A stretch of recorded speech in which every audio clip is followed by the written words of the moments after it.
Hi, good morning.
Okay. Good morning. The first one is our revision of our last class. Now, with respect to our revision of our last class, we have discussed about which all things. Now, in our last class, majorly we have started with respect to our topic called as which topic? Now, geomorphology. Now, under geomorphology, we have discussed about what do you mean by it is endogenic forces, and we have talked about which one? We have talked about, we call it as exogenic forces. Now, what do you mean by endogenic forces and what do you mean by exogenic forces? Now, endo means the forces which are being created within our Earth's surface, we call it as endogenic forces. What do you mean by exogenic forces? The forces which are being created outside the Earth's surface, we call it as exogenic forces. Yes or no? Now, when we are talking about endogenic forces, there are two types of endogenic forces. One we call it as the gradual process. One we call it as the gradual forces, and the second one we call it as the sudden forces. What do you mean by gradual force and what do you mean by sudden forces? Now, gradual forces means it happens on, we call it continuous and in a gradual manner or in a slow manner. That we call it as gradual process, and this gradual process we call it as diastrophism. This gradual process we call it what? Diastrophism. And the sudden forces, again the sudden forces are of two types. These are two types. One is called as earthquakes and second one we call it as volcanoes. And when we are talking about gradual process or diastrophism, this diastrophism are being divided into, we call it as the two important things. Now, this gradual process is also called as, we call it as diastrophism. Thus we call it as diastrophism. What do you mean by diastrophism? What do you mean by diastrophism? It is a gradual, we call it as the gradual process, or it's also called as mountain building process. Diastrophism means gradual process, and it is also called as, we call it as mountain building process. Mountain building process. Now, this gradual process happens via two important steps, two important ways. One we call which one? It is epirogenic forces, and second one we call it as orogenic forces. Epirogenic forces, and we call it as which one? Orogenic forces. Now, when we are talking about epirogenic and orogenic, now I have said what is epirogenic forces here. Now, vertical building of the mountains, we call it as epirogenic forces. Example for this we call it as block mountains. And what do you mean by orogenic forces? Now, orogenic forces means we call it as horizontal movement of the forces, we call it as orogenic forces. Example for this we call it as the fold mountains. The young fold mountains, or it can be our old relic mountains, comes under orogenic forces. And after this, the sudden forces, under the sudden forces we have talked about are two important, the sudden forces. One we call it as earthquakes, and second one which one? Volcanoes. Earthquakes, and second one we call it as volcanoes. Done? Now, in our last class we were discussing about earthquakes. What is earthquakes here? Now, the sudden release of energy from our interior part of the earth, we call it as what? It is earthquakes. And second one we call it as, what is the structure of earthquakes? Now, structure of earthquake we have seen about originating point. That originating point we call it what? The focus, or it's also called as hypocenter. Now, when it is being released, we call it as epicenter. When it is reaching the surface, we call it as hypocenter. And we have talked about 90% of the earthquakes happens at a range of how many kilometers? 100 kilometers, that we have discussed with respect to our, we call it as the sudden forces called as earthquakes. And after that, we have also talked about the causes of earthquakes. The causes of earthquakes are two in number. What are the different causes we have? Now there are two important causes. The first important causes we call it as it is the natural causes, and second one the man-made causes. When we are talking about natural causes, there are again two types. One we call it tectonic movements, and second one we call it as volcanic eruptions. And when we are talking about the man-made one, there are three things again. It is the first one we call it as the collapse, or it is because of mining. Second one we call it as the second one we call it explosion earthquake, or it's also called as it is the because of testing up of the nuclear bombs. And the third one we call it as major important one, reservoir induced, or we call it as dam induced, or it can be population related. All those things comes under the causes. And the fourth one we call it as the types of earthquakes. What different types of earthquakes we have? Earthquake waves we call it as body waves and surface waves. Again, these body waves are divided into P waves and S waves, and this we call it as surface waves are again divided into what? It is L waves and R waves. That we have seen. Followed by this we call it as measurements. Now when we are talking about measurements, we have Mercalli scale and Richter scale. Mercalli scale and Richter scale that we have discussed in our last class. Then next one given called as earthquake terminologies. Earthquake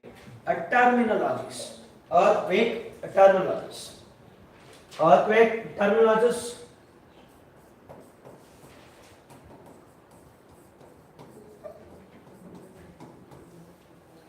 Now, what are the different earthquake terminologies we have?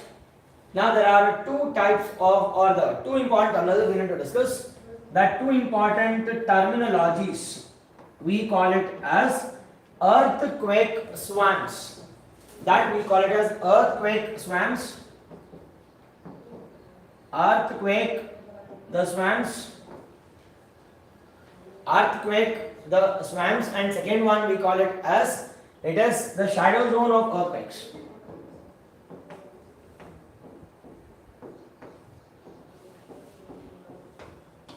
Now, the two important things we call it as earthquake the swarms, and second one we call it as it is earthquake shadow zones. This is earthquake the swarms, and second one we call it as earthquake shadow zone. Now, what do you mean by earthquake swarms and earthquake shadow zone? First understand, and later on we'll see. Now, which waves will be having more shadow zone? What do you mean by shadow zone? Absence of, we call it as earthquakes in our surface, we call it as what? It is absence of earthquakes in a particular location, we call it as what? Shadow zone. Now, when we are talking about shadow zone, it is, now we need to talk about the P wave shadow zone, and second one we call it as S waves shadow zone. Now, ಯಾವುದಕ್ಕಪ್ಪ ಅತಿ ಹೆಚ್ಚು shadow zone ಜಾಸ್ತಿ ಇರುತ್ತೆ? Now, between the P waves and S waves, now which one will be having more shadow zone? S waves or the P waves? Why S waves? Because S waves can travel only with respect to what? Solid. If that's the case, now in between if there is any liquid or the gas, can this S waves travel? No. But what about P waves? Now P waves can travel in all the different mediums, and even if that is the case, it can experience only if it is little bit of, we call it as little bit of the shadow zone. What does shadow means? Absence of earthquakes. That we'll see one by one, don't worry. And second one, what do you mean by earthquake swarms? What do you mean by swarms? Have you heard about a word called as swarms? Swarm means we call it as release up of it as earthquakes in smaller amounts. Not in a sudden release of energy. Rather, this earthquakes, if it is released in, we call it as the smaller amounts. It is continuously over a period of time, and that we call as what? Earthquake swarms.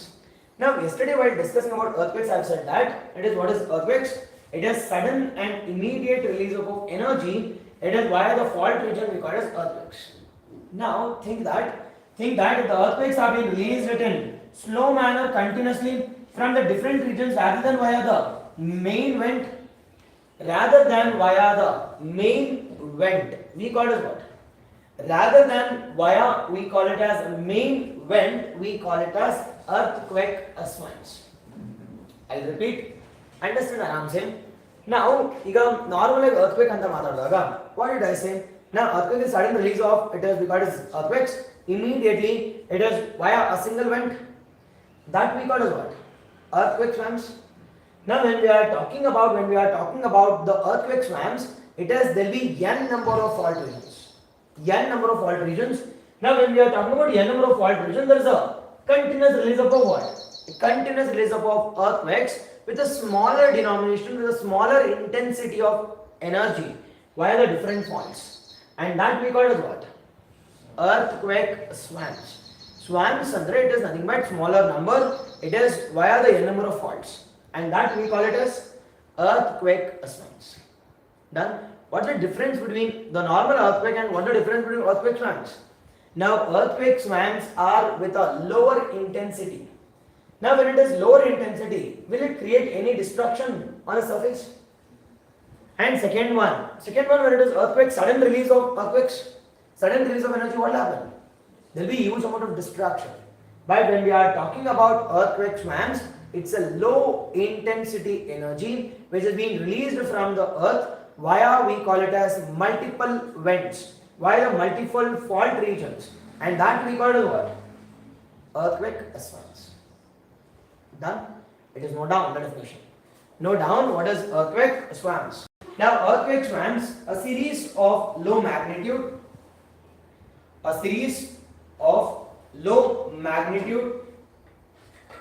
earthquake released in a particular locality without main shock. Low magnitude earthquakes which is being released in a particular locality, in a particular region without a main vent, and that we call it what? That we call it as earthquake swarms. Now in which all regions you can experience earthquake swarms? First, now majorly in peninsular India, we experience lesser amount of, we call it as the earthquake, but more amount of which one? More amount of earthquake swarms. What do you mean by swarms here? Low intensity energy which is being released in a particular locality without a main vent. We call it as which one? Earthquake swarms. Example for that we call it as the peninsular India. Example Pune, recent Raichur. All this comes under we call it as which one? Earthquake swarms. Done. Next one give a heading called as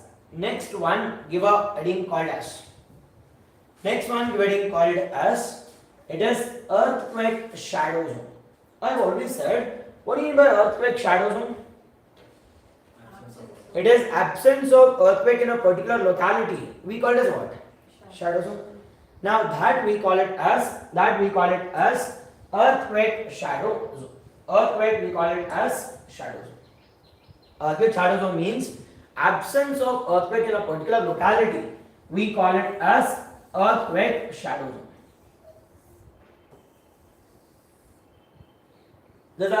These are different interiors of the earth. Now the originating point we call it what? Originating point we call it focus, or we call it as hypocenter, and the reaching point we call it what? Reaching point we call it as epicenter. Now the question is, now this reaching point I'll take it as 0, and the opposite one we call it what? 180 degrees. Now the majorly the circumference of this complete the earth we call it what? 360 degrees. 0 to 180 and 0 to 180. The question is think that it is the earthquake are being releasing. Now when the earthquake are being releasing, now if it is straight one, it will reach our earth surface. Think that now if it is moving in this location, if it is moving here, or the originating point is here, what will happen?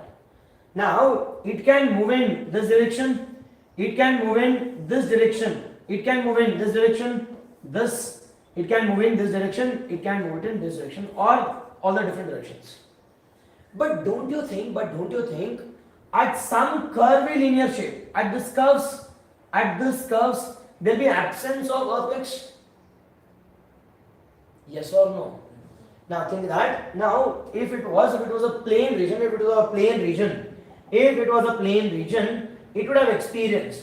If it was a plain region, there would have been, we call it as, there would have been what? There would have been the complete, it is the presence of earthquakes throughout the earth. But when we are talking about things that this is it is the focus or hypercenter. Now when the earthquake have been releasing, now earthquake releases via fault, this fault. Now, will there be earthquake across all the regions, or will there be absence of earthquakes in some locality? What do you think? Some locality? Now, which is that locality where there is an absence of, we call it as earthquakes? Now, observe this. Now, will there be earthquake in this zone? Will there be earthquake in this zone? In this zone? This. But by the main vent, it is escaping, and here we are experiencing earthquakes. But at some point of time, because of different features, because of curvilinear mantle, curvilinear core, the curvilinear crust, it is not in a position to move. Now, when it is not in a position to move, it is leading to the creation of which one? Leading to the creation of, we call it as the earthquake shadows. Now think that, it is nothing that. Now this is our core part, Now when it is core part, from this core, it is reaching our earth. But if it is straight, it is exactly reaching our epicenter. But think that. Now when it is moving it in from one medium to the other medium, now from denser medium to the lighter medium, now will it move in straight manner, or it will move it in some inclined manner? Now the core is very denser. And this one is which one? Very lighter. Now when it is moving, now at some locality the P waves will be absent. We cannot say exactly this one, but normally we will say it as from 105 to 145 there is an absence of earthquakes. Now why there is an absence of earthquakes?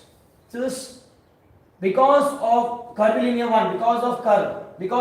See this, because of curve shape. Now there is an absence of earthquakes in a particular locality, and that absence of earthquakes in a particular locality, and that we call as what? Shadow zone. But what about here? Will there be earthquakes? Why earthquakes? Though it is in deflected manner, there will be earthquakes. But here, because of curve, see this, earthquakes are taking a curve shape and it is hitting this 105. But there is an absence of earthquakes in this location. And this absence of earthquakes we call it as shadow zone. Now which is shadow zone? P wave shadow zone. Now which one should be higher? Does the P wave shadow zone should be higher, or the S wave should be more? Why S wave should be more?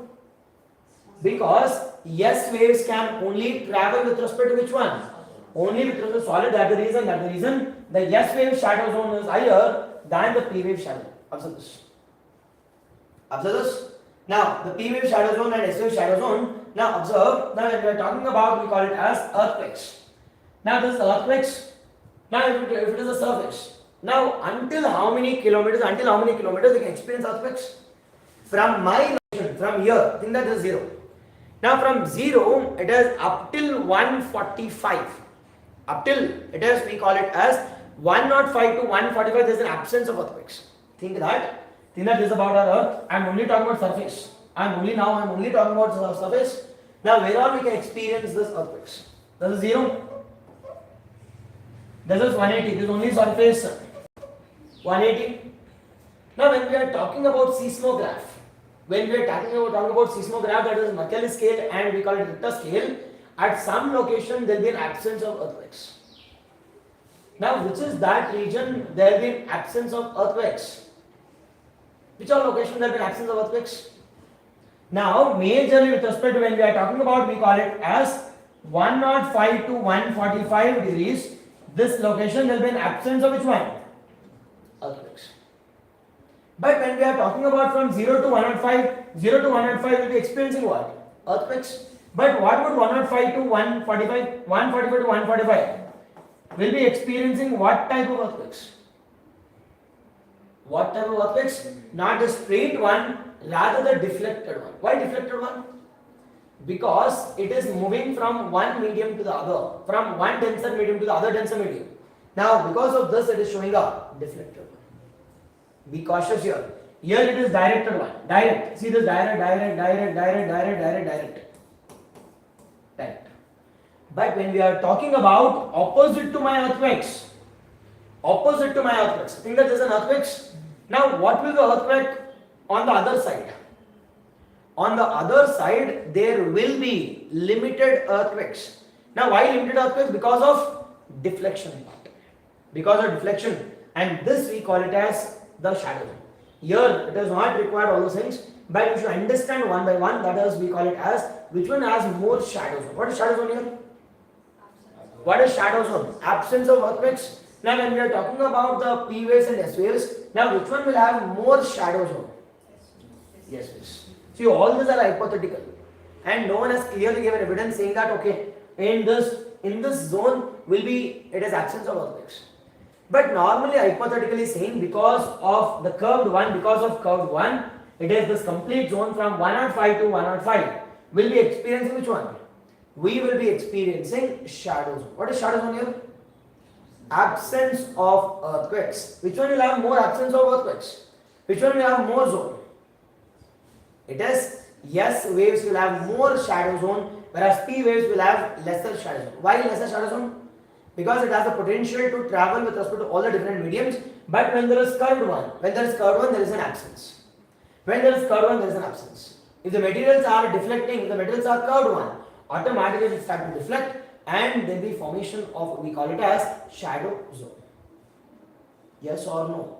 Done? Okay, now down now. The next one, it is dividing called as shadow zone. What is shadow zone here? It is absence of energy on the surface. Absence of energy on the surface. Done? Second point. Now, what will the shadow zone for P? What will the shadow zone for P? It is from 105 to 145. Now, it is again, you need to mention only the NCERT's part to this. Now, 105 to 145, there is an absence of which one? There is an absence of no direct P waves. That is what I am saying. No direct P waves. No direct P waves. Now, now, here we have earthquakes. Here we have earthquakes. Now, it is when there is earthquakes, automatically. Now, we call it as the focus thing, that is focus or hypocentrum. Exactly above the surface will be having which one? Epicenter. But this focus one, don't you think it will move it in which all directions?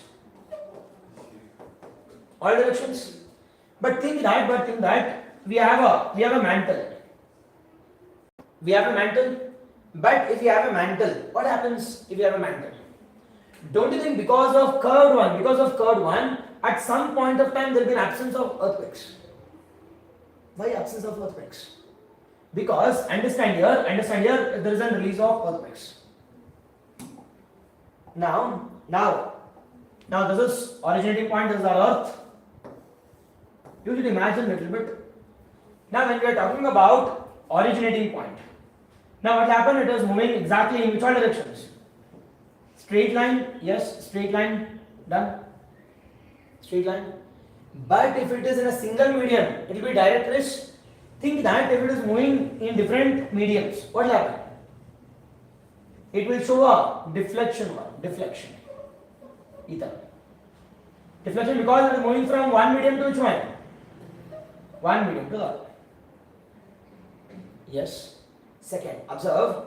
Now observe, think that because of curvilinear one, if it is direct, okay, but don't you think at some point of time, think that if it was entering in all the different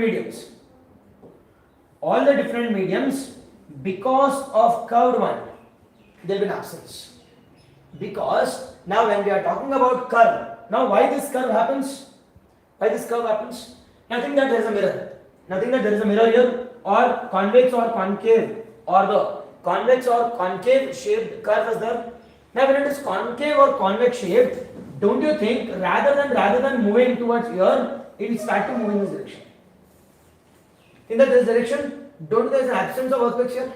Absence of earthquakes here also. Why absence of earthquakes here? Because of curved edges, because of curved shape. Absence. And this absence we call it as shadow zone. Now this shadow zone, now which one will have more shadow zone? Yes, will be having more shadow zone. What about P? Less. Why? Because P can travel in all the different mediums. What about S? It is only solids that we have seen. Done. It is the second one, the P waves for the shadow zone here. 105 to 145 will be experiencing. We will be experiencing which one? The shadow zone. What about S waves? 105 to 105. 105 to we call it as 105 to 105 will be experiencing no direct S waves received here. No direct S waves. Does it mean that not even a single energy will be released? But no, yes, it has no direct waves, but we can experience minute waves. And that minute waves we call it. Minute waves we call it as earthquake swans. Earthquake swans. Done. This you should know that we call it as P waves and S waves. Clear? Okay. Next one, distribution of earthquakes across the world. The next one we will call it as distribution of earthquakes across the world.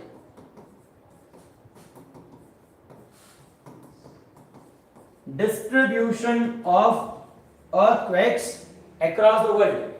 Distribution across the world. Now there are three important regions. Is that first region where we can experience maximum earthquakes? First one we call it as circum-Pacific ring. First one we call it as circum-Pacific ring or circum-Pacific belt.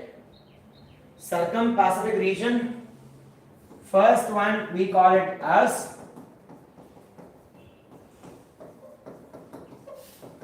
circum-Pacific, which one? Circum-Pacific belt. Second one? What second one? Second one we call it as, it is Alpine Himalayan belt. Alpine Himalayan belt. And the third one we call it as, Mid-Atlantic ridge. Third one we call it as Mid-Atlantic ridge.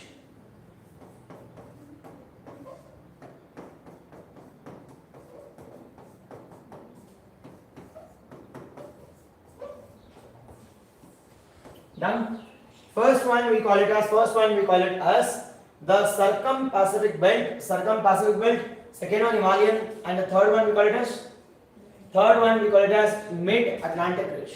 Now where can we experience maximum amount of earthquakes? Circum-Pacific. Now around 70 to 80% of the cases happens in which all region? Let us open your class and observe the earthquake map, distribution of earthquakes. We have a separate map.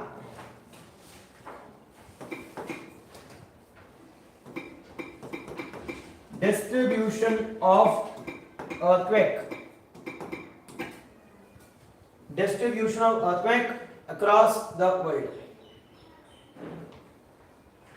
First and foremost one we call it as which one? Circum-Pacific belt. Circum-Pacific belt. You will be getting after 100. Page number 117. 117.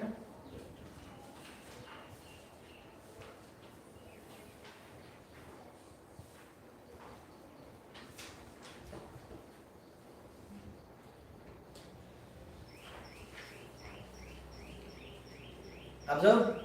Circum-Pacific belt. Circum-Pacific belt.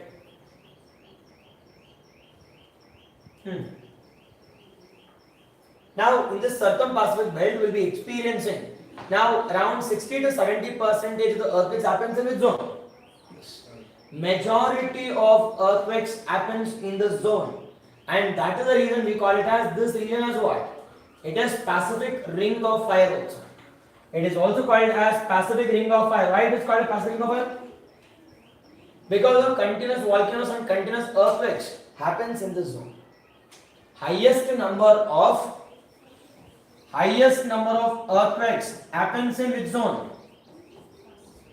Highest number of earthquakes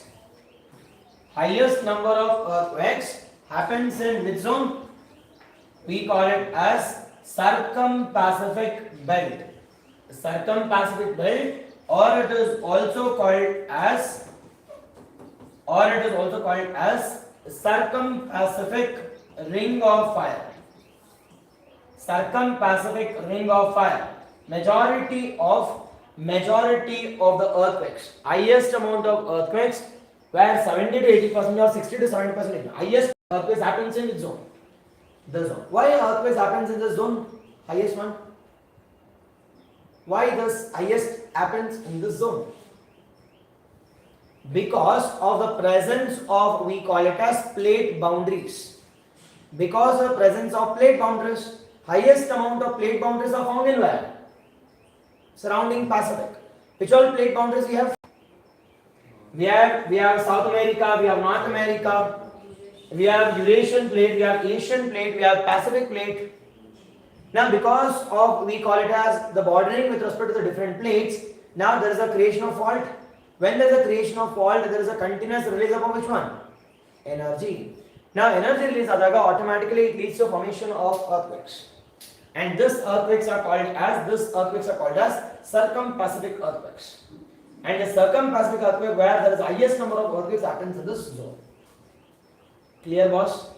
The highest number of earthquakes happens in this zone. And the second one.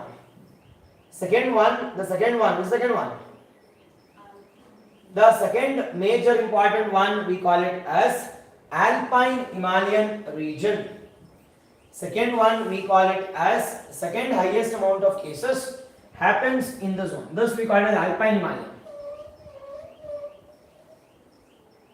Second highest number of cases, we call it as Alpine Himalayan region. This one. Able to see this? Alpine Himalayan region. Second highest number of earthquakes happens in the zone. Alpine Himalayan zone. Alpine Himalayan zone, Southeast Asia, for the Himalayas, for the West Asia, and ends at Mediterranean. Ends at Mediterranean. Yes or no? This is Southeast Asia. This is Southeast Asia. This one Himalayas. This one West Asia. This one, which one? Mediterranean region. And this complete stretch we call it as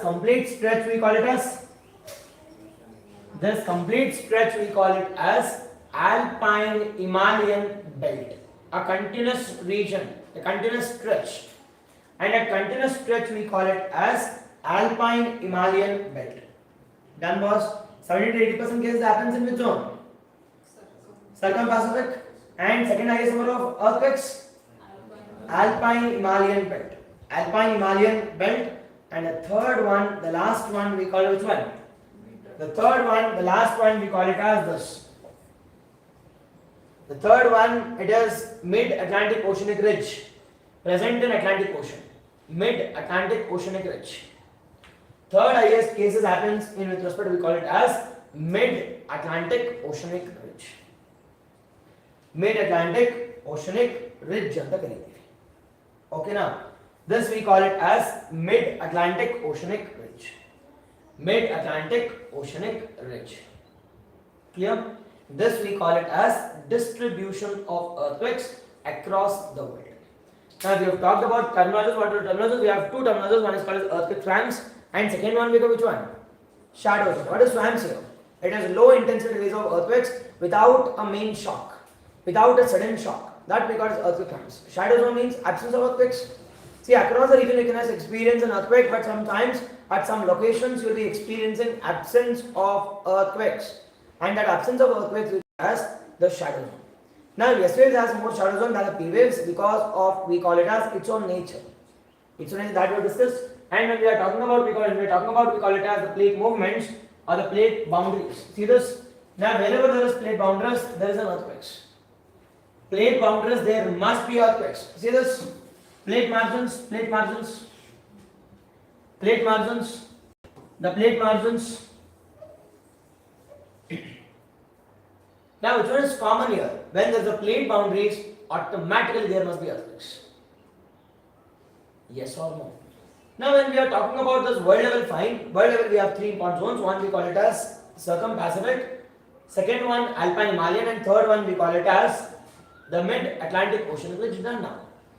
The question is the next one getting called as distribution of earthquakes with respect to India. Distribution of earthquakes in India. Distribution of earthquakes in India. Now, when we are talking about distribution of earthquakes in India, the first and foremost question is, now where will you experience more amount of earthquakes in India? Why Himalayas? Because there is a, we call it as plate boundary. Is that plate boundary we have? Is that two plate boundaries we have? Eurasian plate and it is Indo-Australian plate. Eurasian plate and Indo-Australian plate. When there is plate, automatically we call it as, we will be experiencing more amount of earthquakes in our, we call it as, in our, it is northern part of India. Now we'll discuss that, we call it as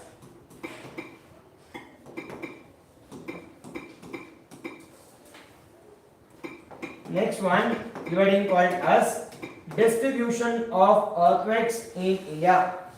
Now, distribution of earthquakes in India. Now, recently, be cautious.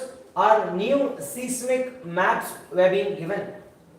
Now, recently, be cautious. Last year. Now, this is we call distribution of earthquakes. First and foremost one. This data was being released in which year? 2025. 2025. Now this data was being released by, now distribution of earthquake were being released by, we call it as BIS. What is BIS? Bureau of Indian Standards. Perfect. Bureau of Indian Standards. Under which ministry? Under Ministry of Consumer Affairs. Be cautious. Now this Bureau of Indian Standards have released a zonal mapping with respect to India. The earthquake zonal mapping. Earthquake zonal mapping. Earthquake zonal mapping under which ministry? Under Ministry of Consumer Affairs. We call it as the new updated one. The new updated one released last year. And the third one, according to this Bureau of Indian Standards, how many zones they have divided? How many zones they have divided? Now they have divided it into how many zones? They have divided it into, we call it as 5 zones. From which zone to which zone? Zone 2 to zone 6. Because there is no zone 1 now. Now why there is no zone 1? Because that is earthquake swarm. What is earthquake swarm here I said? Low intensity, naಮಗೆ ಗೊತ್ತೇ ಆಗಲ್ಲ. ನೀವೇ ಹೇಳಿದ್ರಲ್ಲ, it is jump ಮಾಡಿದ್ರೆ earthquake release ಆಯಿತು. Now that will never have much impact. Much destruction also. Now when it is more destruction we will consider. When it is less destruction we will not consider. Now how many zones have been divided? Now how many zones? How many zones? 5 zones. Is that 5 zones? Zone 2 to we call it as zone 2, zone 3, zone 4, zone 5 and which one? Zone 6. Now which one is good and which one is bad? It is 6 is very bad. 6 is very, it is nothing but high intensity earthquakes. 2 is nothing but very minimal. But when we are talking about, we call it as zone 4, 5 and 6. Or it is moderate to high risk zone. It is zone 4 to we call it as zone 6. Comes under which one? Moderate to high risk.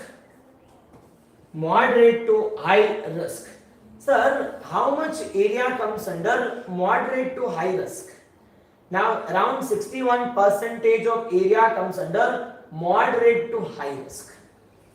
Note down, it is moderate to high risk. How much percentage? It is 61% of area of India comes under moderate to high risk. 61%. 61% moderate to high risk. Moderate to high risk, 61%. And the second one we call it as when we are considering about population. How much population comes under moderate to high risk? 75%. 75% comes under moderate to high risk. Moderate to high risk. This you should know. First one, the zonal mapping were being released in which year? It is updated one 2012 last year. Released by BIS. What is BIS? Bureau of Indian Standards. Bureau of, we call it as Indian Standards. According to Bureau of Indian Standards, how many zones do we have? Zone 2 to zone 6. How many zones? 5 zones. 2, 3, 4, 5, 6. Done. Now, zone 6 means we call it as intense. We call it as intense which one? Intense earthquakes. Now, how much area of India comes under moderate to high risk zone? 61% comes under moderate to high risk zone. How many population comes under this zone? It is 75% of people comes under, we call it as higher population. Why? Because higher population majority are present in, we call it as Indo, Ganga and Brahmaputra side.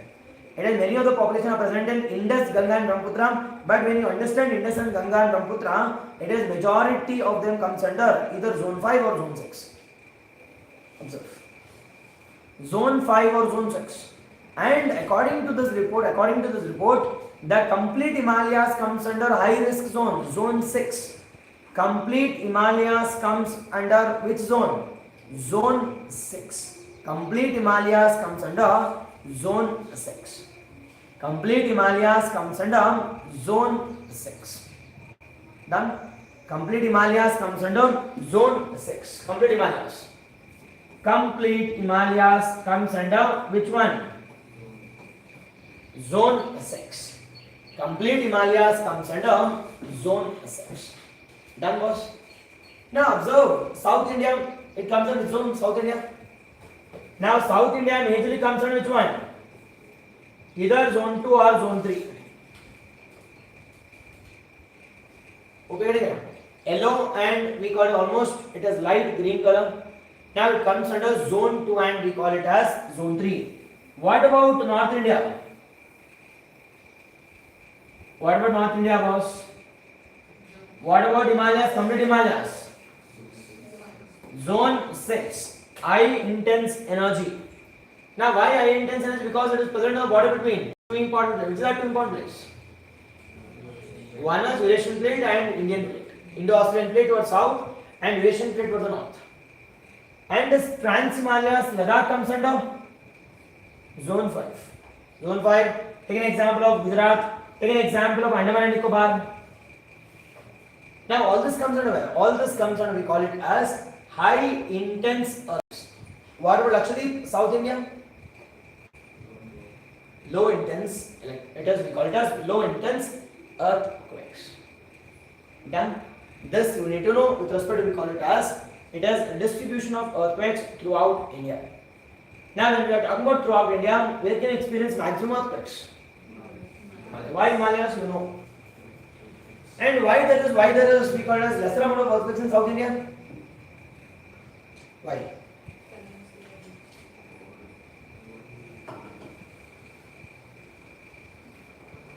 Why? Peninsular India has, it is lesser earthquakes. Because peninsular India or our Indian plateaus, Deccan Plateau, it is stable plateaus. There is no fault region. But when we are talking about, we call it as North India, there is a formation of, we got young fold mountains When there is n-fold mountains, automatically the plates are moving away from each other or moving towards each other. Now when the plates are moving towards each other, automatically there is a release up of earthquakes. And that release up of earthquakes comes under, it is very high risk zone, very high risk zone, and that very high risk zone we call it as zone 6. And I've already said a complete Himalayas comes under which one? Complete Himalayas comes under zone 6. Now how many states passes through, or how many states Himalayas passes through India? Now observe that, observe Himalayas. Now Himalayas passes through how many states of India? Observe that.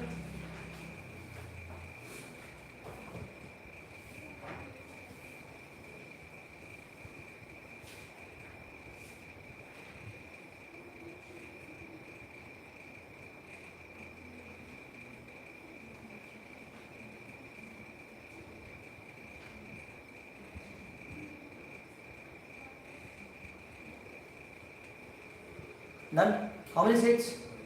Including Purvanchal also. Including Purvanchal.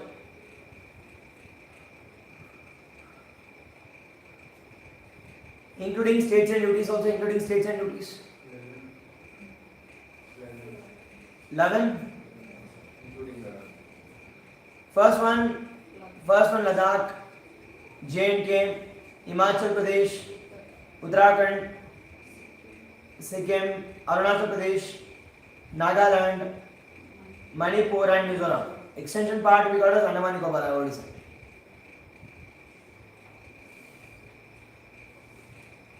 There was a question UPSC saying that it is Himalayas passing through how many states of India? Done. At least you should be aware. Now it passes through which all states? At least you should be aware. And observe in which all states will be experiencing it is lower earthquakes. It is zone 2 and zone 3 lower earthquakes.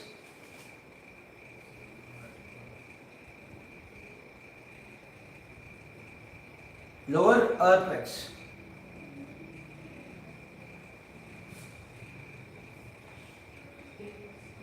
Okay.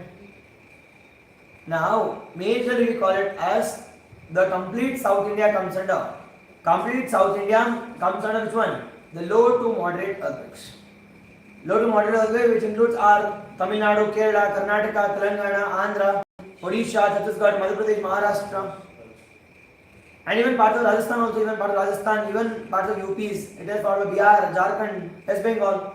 Now all these things come under where? All these things comes under, we call it as it is low to moderate, except few parts of West Bengal comes under high risk zone. Darjeeling region comes under high risk zone. This zone comes under very high risk zone, but except that it is majority comes under moderate to we call it as low earthquake zones. Moderate to we call it as low earthquake zones. Clear? And the last one we call it as given called as tsunami. Last one given called as which one? Tsunami. What is tsunami?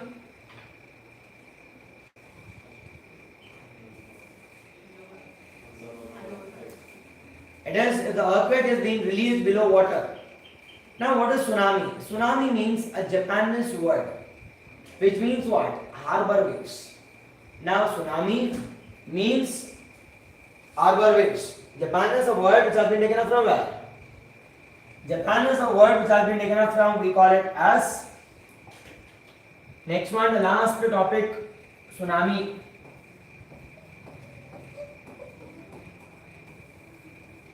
Tsunami, a word which has been taken up from which one? Japanese word. What is this Japanese word tsunami means? Harbor waves. The intense waves are moving towards where? Towards the coast. The Japanese word which means tsunami. Tsunami means which one? Harbor waves. Now in a simpler manner, what do you mean by tsunami? In a simpler manner. Now release of earthquakes from it is below below our ocean bodies, we call it what?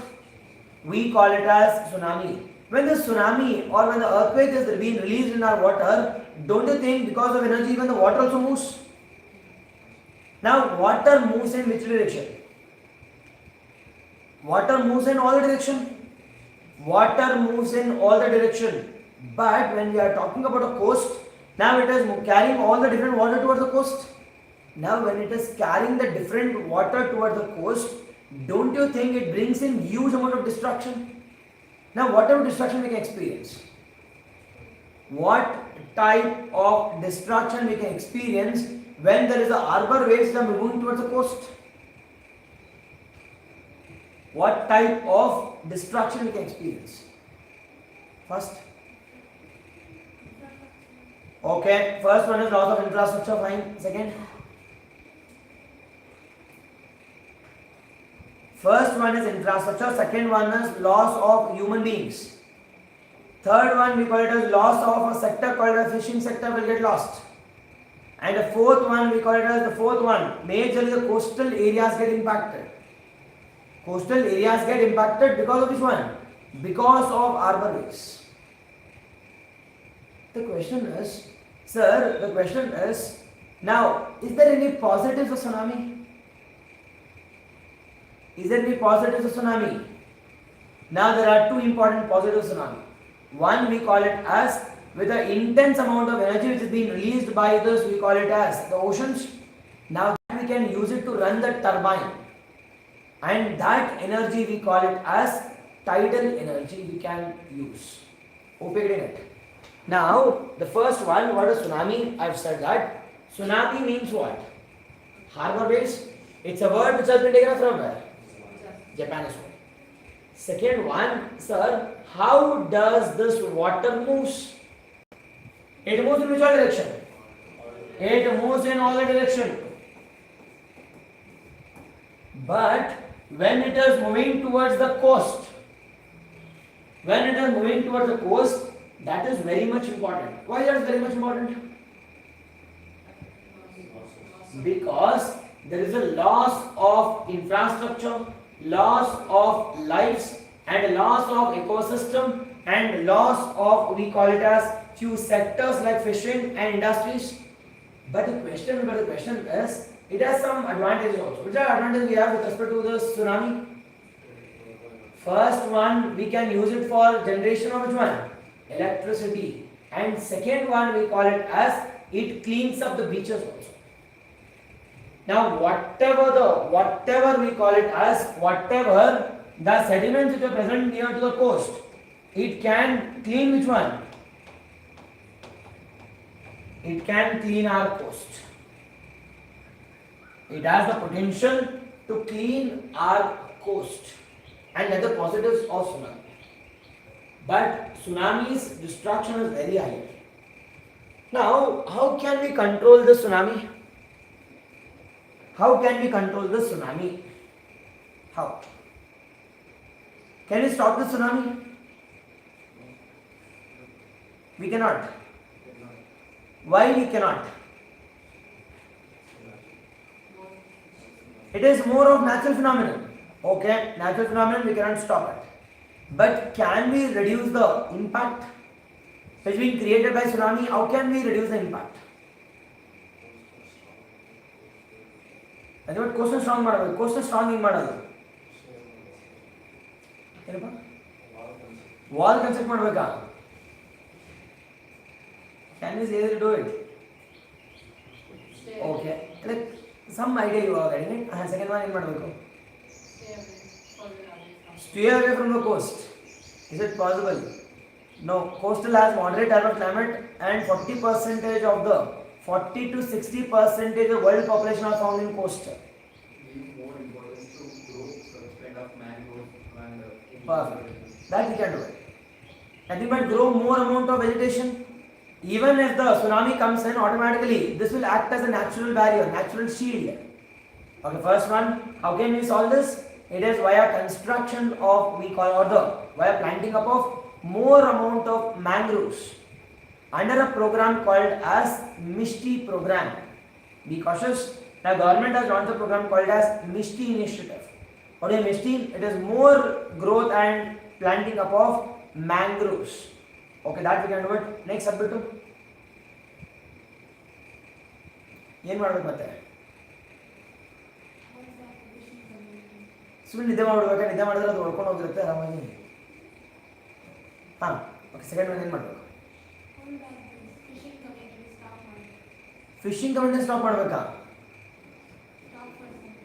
okay temporarily stopping okay now temporarily how come we'll get to know that okay this time we'll stop ಮಾಡಬೇಕು ಅಂತ now for that we need to use our technology that is we call it as real time updation on the climate and weather forecasting real time update ಆಗಬೇಕು nothing but if there is an earthquake ಆದ ತಕ್ಷಣ we'll get intimated now intimate ಆದ ತಕ್ಷಣ we will evacuate the farmers who are present in where who are present near the coast. Now real time information disbursement should happen. If the real time information disbursement happens automatically the coastal people are being evacuated to the safe zones or to the mainland India. Okay, that we can do it. Second options. Third, what is the third option? The third option here is now people should be trained. People should be trained to handle tsunamis. Who is getting it? ಈಗ ನಿಮಗೆ handle ಮಾಡೋದು ಗೊತ್ತಿದೆಯಾ ನೀವೇನು ಮಾಡ್ತಾರೆ ಹೊಡೋಗ್ತೀರಾ because you are not been trained but don't you think one are present near to the coast they should be trained adequately ನಾವು that we call it as capacity building now recently in Odisha we have gone for we call it as it is capability training with respect to we call it as tsunami related aspects. Even in case if the tsunami gets impacted, automatically they will be aware about which one. They will be aware about how to evacuate, how to escape, now how to save the people, how to protect people rather than running away. Rather than running away, they will be aware about which all things. Aware about the skill training. Aware about the skill training. Done. It is this about the three important measures we need to take to control the tsunami. We cannot stop the tsunami. We can reduce the or we can minimize which one. We can minimize the impact, and that we call it as the three important solutions. Note down one by one. Now tsunami done. What is tsunami? It is tsunami is a Japanese word. Tsunami is a Japanese word which has been taken up from Japanese word which means what? Harbor waves. In a simpler manner, bracket in a simpler manner, release of earthquakes in our deep interiors or release of earthquakes below our oceans we got what? Below our oceans we call it as tsunamis. Second one, what's second one?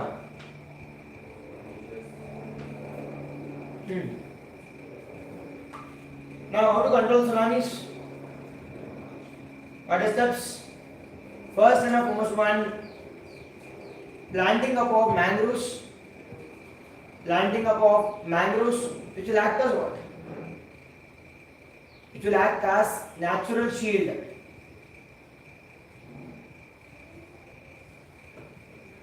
Which will act as natural shield from the impact of tsunamis. Which will act as natural shield from the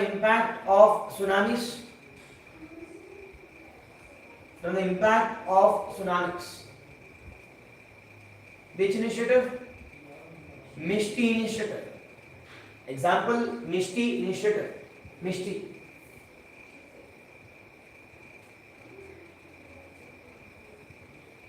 Mishti initiative launched by Government of India, which is acting as the natural boundary from the impact of tsunamis. We call it as tsunamis. Second one, real-time forecasting and real-time updation of which one? Real-time updation of we call it as real-time upgradation and real-time disbursement of information. Real-time prediction and real-time disbursement of information. Third solution. What is the third solution? Capacity building. What will you make capacity building? It is people should be upgraded, people should be trained. And recently 24 villages of Odisha have been declared as tsunami ready. Barely tsunami handle ಮಾಡ್ತೀನಿ ಅಂತ. They have been declared as tsunami ready villages. Tsunami ready villages. See, that is the thing, right? Now when you are aware, think that ಯಾರೋ ಒಬ್ಬರು ನಿಮ್ಮ mobile ನ hack ಮಾಡ್ಬಿಟ್ಟಿರೋದು. Hack ಮಾಡ್ಬಿಟ್ಟು ದುಡ್ಡು ಕಳ್ಬಿಟ್ಟಿದ್ದಾರೆ. 1 ಲಕ್ಷ ದುಡ್ಡು ಕಳ್ದಿದ್ದಾರೆ. That was cyber fraud. Now what will you do? You don't know anything. What will you do? ಅವಾಗ status ಹಾಕ್ತೀರಾ? My mobile has been hacked. Please don't respond to my messages. What will you do? First of all, ನಿಮ್ಮ WhatsApp hack ಆಗಿದೆ. ಈಗ ಮತ್ತೆ hack ಆದರೆ automatically they'll bring down that or they'll delete that message. What will you do now? ನಿಮ್ಮ ಒಂದು mobile ಅನ್ನು ಕೂಡ hack ಮಾಡಿ they have robbed 1 lakh rupees. What will you do? Okay, complaint to cybercrime. Okay, complaint ಮಾಡ್ತೀರಾ cybercrime ಗೆ because Bangalore is known for the capital for cyber frauds. Karnataka is known for the hub of cyber frauds. Every day 1 crore is being lost. 1 crore rupees minimum according to NCRB report. According to NCRB report, we are losing around 365 crore rupees per annum. It is average per day 1 crore has been lost to cyber frauds. ಏನು ಮಾಡ್ತೀರಾ ಈಗ? Okay, you will file it to a cyber police station and cyber police station ಕೇಳ್ತಾರೆ 1 ಲಕ್ಷ ಅಂತ ಖಾಲಿ ಬಿಡೋ ಅಂತ ಬಿಟ್ಟಾಕ್ತಾರೆ. What will you do?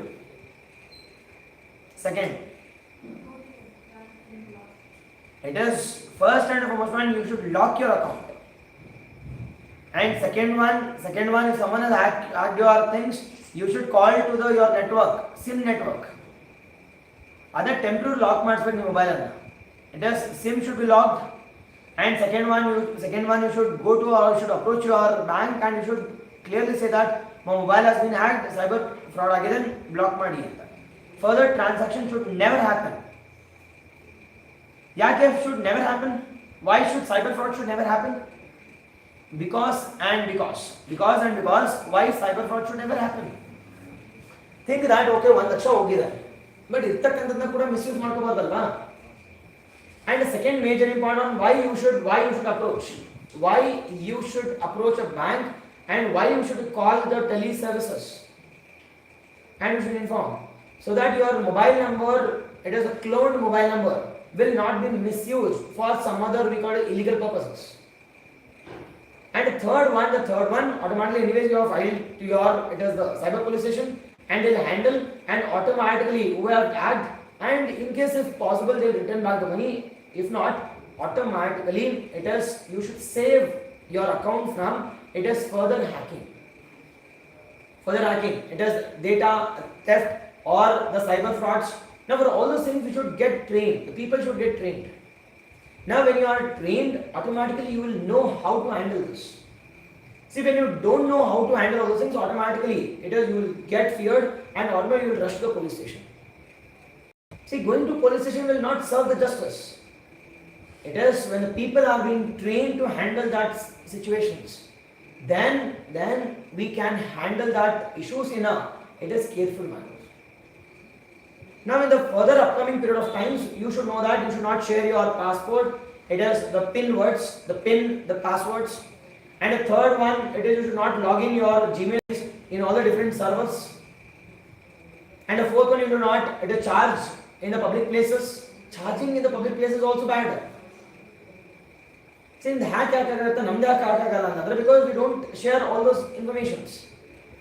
And continuously we'll share, will shift the passwords, change ಮಾಡ್ತಿರ್ತೀವಿ, and a PIN will also be changed. And the fourth one, don't log in the public servers. Don't use public Wi-Fi's. See, all those things we should get trained. But even if there are yes or no? See, that should not happen. See, hacking will normally happen in the public arenas. Hacking via the public Wi-Fi's, the public charging stations, the public internet, all those things. First one, it is awareness, education is very good, preventive is very good than curative.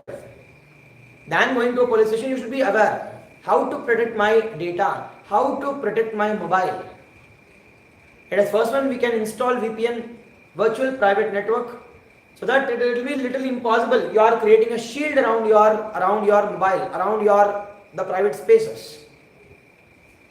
And second one, don't use it as the majorly we call it as the public Wi-Fi stations. And the third one, we call it as charging across, we call it as even in railway stations or with respect to bus stations or in public places should be limited. Carry your own, we call it as the power banks. Yes or no? As a last resort, if your thing is being robbed, if your account has been hacked, then as a last resort you should approach the police station. Done? See, all those things in the same manner tsunami. Now tsunami, it cannot stop the tsunami. But the problems created from the tsunami can be minimized. How can we minimize this? Via three important steps. One is nothing but it is adequate information should be shared to the people on timely basis and on real time basis. And second one, construction or planting up of, we call it as mangroves rather than walls. See, wall cannot sustain for a longer period of time. But mangroves can sustain the tsunamis or the waves which are coming from the coast also. And the third major important one, we need to go for, it is upgrading of the skills with respect to people also. One who are living in the coastal areas, they should be given a clear, it is the guidance and clear instructions. And clear we call it as, the people should be trained. That we call it as capability building. Now when you are going for capability building, automatically we can reduce the disasters. Now take an example of this year we have declared as, it is a drought year. Across some 12 to 13 states we have declared as drought year. Now you being posted as some officer in Ministry of Agriculture or Ministry of Home Affairs, you are being looking after, we call it as NDMA, National Disaster Management Authority, or SDMA called as State Disaster Management Authority, or a district level we call it as the Disaster Management Authorities. Think that you are being given in charge. Now what will you take an idea or what solutions will you take now to minimize the drought impact? Can we stop drought? No. Now how can we minimize the impact? How will you minimize? You come on. Just try to get a taste of what the class is like. Okay. You are for a demo? Yes. Okay. Are you aware about civil services? Yes, I have given 3 attempts so far. 3 attempts. Yes. Now, what about prelims? You have cleared prelims? Horribly, royally failed it. Okay. You have given 3 prelims. Then you will be knowing everything then. Not everything under the sun, but I know a little bit. Okay. You have taken coaching? Yes. Where? Kerala actually. Oh, you are from Kerala. Yes. Okay. Which institute? It's not Vedic, it's not a big one. It's okay, you can say. Vedic. Vedic. Yes. Okay. Then you will be knowing about everything then. Some things. Some things, okay. Which is probably why I'm still here from. Oh, not English. Why some things? You have skipped the classes or you have missed the classes? Not really. Not really. What is the problem? I think practice, revision. Okay, practice revision. Yes. Okay. Now, what guidelines will you give to the freshers? See, after giving 3 attempts. I don't know if I'm in a position to give advice. Okay, it's okay, not an issue. What would I say? I would have to think about it, sir. Okay, after some 5 minutes, 10 minutes? Sure. No, okay. You're also new? Now, this ends our, we call it as our earthquakes. We have discussed about some 10 points about earthquakes. Now, what are the 10 points about earthquakes? First one, we have talked about what is earthquake. Now, earthquake means we call it as release of energy from our interior part of the earth. See, whatever you are discussing, some 10 points should be noticed. First one I have said, earthquake means what? It is release of energy from our interior part of the earth. We call it as earthquakes. Second one I said that majority of the earthquakes happens in which zone? Let us tell how many kilometers? till 100 kilometers, nothing but more destruction will be there, because if it is 100 kilometers, it can immediately impact our surface. More destruction will be seen with respect to our shallow earthquakes. And the third one, when we are discussing about the earthquakes, the third one we call as structure of earthquakes. What is structure of earthquakes? Now, the originating point of earthquake we call it as focus, or it's also called as hypocenter. And when it has been originating at the surface, we call it what? Epicenter. That we call epicenter. And the fourth one we call the causes of earthquake. What are the causes of earthquakes? Now there are two causes of earthquakes. One we call it as the natural, and second one we call it as artificial or the man-made causes. And the natural we call it as tectonic earthquakes, and second one we call it as the volcanic earthquakes. And artificial we have discussed about from 3 to 4 things. One we call it as the collapse earthquake because of mining, and second one we call it as explosive earthquakes because of explosion of the nuclear, the bombs. And the third one we call it as reservoir induced earthquakes, or it's also called as dam induced earthquakes, or it can also be population related earthquakes also, because of overpopulation or over explosion can lead to, we call it as population related earthquakes also. Example, Joshimath, the land subsidence because of population explosion also. And next one, the fourth one we call it the types of earthquakes. What are the types of earthquakes we have? There are two types of earthquakes, which is that body and surface. Now what is body and what is surface? It is when the earthquakes are being releasing, it is without any interaction, we call it body waves. When this body waves, when it interacts with our materials are present above our surface, we call it as surface waves. What are different types of the surface waves and body waves we have? Under body waves we have P waves and S waves, and under surface waves we have two things. Which are two things? L waves, and we call it as Rayleigh waves, R waves. That we have discussed. And next one, after this we have also moved towards our we call measurements. Which are measurement tools we have with respect to earthquakes? One is we call it as Mercalli scale, and second one we call it as Richter scale. Now Mercalli scale measures intensity, or we call it as destruction or impact, MI. Now Richter scale measures which one? Magnitude. What is magnitude here? Energy. Done. This we have seen. Now Mercalli scale starts from 1 to 12, whereas Richter scale starts from 0 to 10. Done. That we have seen. And after this we call it as terminologies. What are the terminologies we have? It is terminology we call it as earthquake swans. What is earthquake swans? It is slow release of earthquakes from the different we call it fault regions. We call it as it is earthquake swans. What is earthquake shadow zone? Absence of earthquakes. Which one has maximum earthquake shadow zone? S waves as maximum earthquake shadow zone compared to the P waves. And after this comes our we call it as distribution of earthquakes.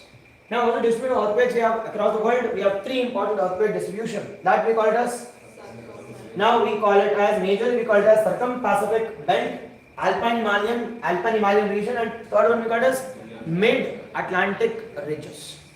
Now where can we experience maximum earthquakes? 70 to 80% of earthquakes. Circum-Pacific belt. It's also called as Pacific Ring of Fire. Pacific Ring of Fire. And second is Alpine Himalayan. It is India comes under Himalayan region, the second region. Second highest number of it is earthquakes. And the third one we call it as mid-Atlantic ridges. Now after this comes out we have discussed about major we call it as India part. Now when we are talking about India part, we have talked about it is now the recent zonation which has been released last year in the year 2025, and that zonal mapping we got to what? It is Indian zonal mapping. The Indian zonal mapping we have been given by it is BIS. What is BIS? Bureau of Indian Standards. And which ministry? And the Ministry of Consumer Affairs. How many zones do we have in India? 5 zones starting from zone 2 to zone 6. Do we have zone 1? Why there is no zone 1? Because there is no requirement, because it is very minimal, and even if it is impacts also it doesn't care, or it doesn't have many impact or any impact. That is the reason we have removed zone 1. From zone 2 to we call it as zone 6. That you should be aware. Now how much percent of area comes under moderate to high risk zone? 61%. How much population are it is present with respect to it is moderate to high risk zone? 75%. It is 2/3 of the people are present under we call it as majorly the area approximately we call it as area, and the population comes under we call it as it is more risk zone. That you should be aware. And after this comes out we call it as what is tsunamis. But tsunami, I said tsunami, a word which has been taken from Japanese. Japan, it is China or Japan. Now, there is no Chinese language. That is called as Mandarin language. Because there is no Chinese language, Mandarin. They speak a language called as Mandarin language. And when we are talking about it is Japan is what we call it as, it is arbor waves. Now, it is when the earthquakes are being released, it is below our oceans, we call it as the tsunamis. Now, have you seen tsunamis in India? Now, 2004 tsunamis. 2004 tsunamis. 2004 tsunami which has impacted Andaman and Nicobar also, which has led to huge amount of destruction. And after this, we have gone for solutions that is called as planting of mangroves around our coast. And second one we have gone for, it is real-time alerting. And the third one we call it as which one? Capability building also. Training the people, and that we call it as earthquakes, and this ends the complete aspect we call it as earthquakes. So, when they are training people, when tsunami is complete and alert, what would they do? Like, how would they escape from the tsunami? It is how would they escape? Yeah. The first and foremost one, when we alert them, first and foremost one, they'll never go to shipping, or they'll never go for the fishing aspect. Think that take an example of two important persons. One was literate and the second one is illiterate.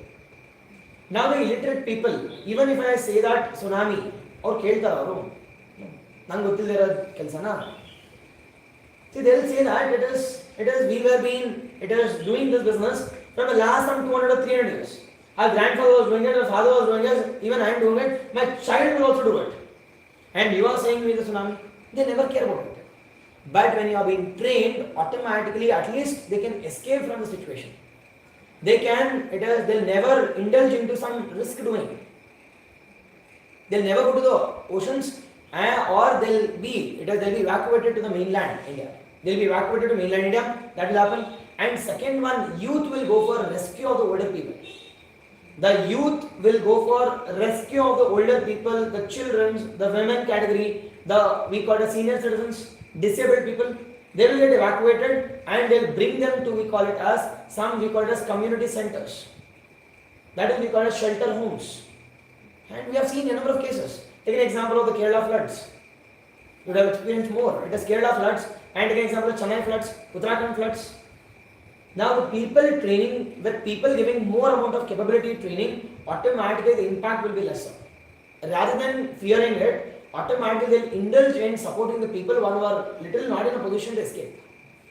Example, the children, the pregnant ladies, or it can be our senior citizens, or it can be older age people, disabled, all these people can be evacuated and they'll be shifted to, we call it as some mainland regions where the tsunami impact is very minimal. See, automatic tsunami leads to floods also. Now, when the people are not being evacuated, it leads to huge amount of the diseases also. That we call it as communicable diseases. It can be our dengue, or it can be our, we call it as the malaria, or it can be diarrhea. All these things will be a problem. And the next problem will be with respect to, we call it as, they won't be having adequate food and shelter. Adequate food, adequate shelter, adequate medicines will be lacking. Now, during that period of time, when you are being trained, automatically they will distribute the food via ships, or via, we call it as, via smaller boats. Via smaller boats, that is the capability training. That is, we call it as, it is tsunami ready villages. I already said. Now recently UNESCO has given now, it has a tag to 24, we call it as villages of Orissa, as we call it as tsunami ready villages. They are ready. Even if tsunami impacts also, now these people will indulge into action and they will reduce the destruction. Done. And even when the people are trained, automatically when they are going for construction of villages, construction of houses, they will never construct the villages near to the coast. They will construct the villages farther from the coast, at least some 1 or 2 kilometers buffer. After giving 1 or 2 kilometer buffer, they will construct in the farther places. And that is, we call it as capability training can act. Take an example of, it is, you guys are coming to civil services, and a person who is working outside in the construction building, think that a person is illiterate. Who can do a good, smarter business? Is it a person who is being trained with respect to civil services, or a person who is working outside? Smarter business. Who? You might think that sir, he has some expertise in practical expertise also. It can cut it is how much cement. But one who is being trained with respect to, we call it as one who is being trained, he'll get to know that what should be our, it is standards, earthquake standards, ISO standards, what should be tsunami standards, tsunami ready standards. And you'll also search for some guidelines related to the guidelines given by the GBA, Greater Bengaluru Authority. You will also take a permission from we call it BESCOM related to electricity. You will also take the permission from BWSSB related to sanitation, related to drinking water, Kaveri water. Yes or no? Will the normal people be aware about all those things? Though you might know that I want drinking water, I want electricity, but you won't be knowing about where to approach, where not to approach. Yes or no? That is the reason education makes a barbaric people to a civilized. Education is a bridge from misery to hope. Hope you're getting it? That's the reason education. That is the reason. Now why only few states are doing better or best with respect to, we call it as, it is health and economic aspect. Take an example of Goa, take an example of Maharashtra, take an example of Tamil Nadu, Kerala, it is Himachal Pradesh, or it can be our Punjab. Compared to the few states called as Bihar, UP, Rajasthan, Madhya Pradesh. Why these states are lagging? Why it is Maharashtra, Goa, Kerala, Tamil Nadu, Karnataka, all the states are, it is performing better with respect to all the indicators. Why? One and only thing is literacy education. When you give education, it is automatically everything will get revolutionized. There is a quote saying that it is, if you want to help someone, it is don't give him a fish, rather train him how to catch a fish. You getting it? See, if you give him a fish by helping him a fish, automatically single day will be done. But when you train him how to catch a fish, automatically he can live the complete life with confidence. Hope you're getting it. That is the reason it is education is considered to be the one of the highest form of service. Hope you're getting it. Done. It is give them education, automatically everything will automatically come to play. With education, health. With education comes reproduction. With education comes how many children. With education comes empowerment. You will automatically know. Take an example of a female or a male or a female, or it can be a couples. One were literate and one were illiterate. Now, will the literate couple, will they go for family planning, or will the illiterate people, will they go for family planning? Literate people. They clearly know that it is rather than going for quantity, n number of children, quality of life is more good. Quality is more important than quantity. Now, in the earlier times, it was siblings used to be some 5 or 10. But now, are you saying more than 2 or 3? No. Why? Because this is the impact of education we are seeing. Sir, in our democratic India, well-educated officer followed orders of uneducated minister. What do you think? No, obviously that is true. Now the question is, now what you said was right. Now the question is, sir, now should we need to follow or abide to our ministers or not? We need to abide. Why are we abiding? Now are we abiding because he is illiterate, or abiding he is holding a constitutional post? The public representative. Public representative. Public service. Now take an example of Prime Minister. Now Prime Minister is only, it is MA in, it is political science. Does it mean that because of his qualification we are abiding to his guidelines, or because of holding the constitutional post we are abiding to his guidelines? What do you think? That's a myth the people have. Saying that, sir, why we need to salute our minister, though he is only qualified 10th standard. Now you are not saluting the minister because of his qualification, because of the power which has been given by the people. Now you started with democracy. Democracy means people. The people have given him a power. When the people have given him a power, doesn't matter, you should also respect. They want about education. What about education? See, the officer well known about any particular one, like that, what you give example in this business about that. He well educated officer, he know about very well about the policies. What he knows. now my question is, are ministers making policies? They are not making, but their orders having the, if they are educated means they are only executive. They only executed everything. Okay, in your polity, have you studied about three pillars of state? What are the three pillars? Executive, legislature, and judiciary. Now, it is who make laws? Legislature. Now it's been done in parliament. Now, who will implement a bill? Normal minister. Now, if a minister is introducing a bill, if finance minister Nirmala Sitharaman, if she is introducing a bill, that does not mean that she is making a loss because she doesn't know anything. But on her name, the bill is introduced. That does not mean that she is making laws. Now the laws are being made by IAS officers. But final approval is being done by the ministers.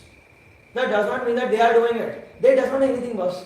Even the simple example, BWSSB. Now BWSSB is related to water. What type of water, how many liters of water, all those things are not being decided by ministers. But final signature accountability is being done by ministers. Because the power has been given to the minister by the people. Accountability lies with minister. That does not mean that it is outrightly that single-handedly he is going for, it is making laws. That laws are being done by the civil servants. That is the reason they are called a steel framework of governance. The complete governance, continuity of policies are being done by the civil servants. But accountability, who will question? People will question the minister, not the civil servants. That is the reason we will check, is it right or wrong? But whatever he said was right. Sir, is it mandatory that we need to go for qualification for ministers? What do you think? Qualification for ministers. Now, before going for qualification for ministers, we need to make literacy universal for everyone. First, we need to make literacy mandatory. And that is the reason we have brought in, we call it as New India Literacy Program. That is called as ULAS. It is ULAS New India Literacy Program. Recently, many states have got it as universal literacy. More than 95% of the people who are present in a particular state, above 15 plus years, they are in a position to read, write, solve basic mathematics, know about financial and digital aspects also. Now, take an example of few states. That is called Mizoram has achieved universal literacy under it as New India Literacy Program under ULAS NULP. And example which include Tripura, Himachal Pradesh, Goa. Now, 7 states have got, we call as universal literacy status also. Nothing but 95% of the people who are staying in particular state, one who have crossed 15 plus years, they are in a position to read, write, followed by financial transactions. They are in a position to know about digital means also. And they are called as New Literacy Program. But now we are changing. Now we are continuously engraving. Now all this generation should die. Now this death at least will take some 30 or 40 years. Now with some 30 or 40 years, whatever you said, automatically we will get reductionist. The educated people will be representing the ministers also. And they will represent the MPs also, they will represent the MLAs also.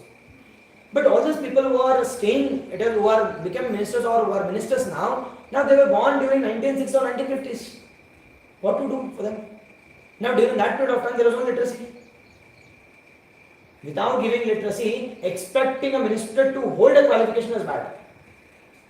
That leads to discrimination.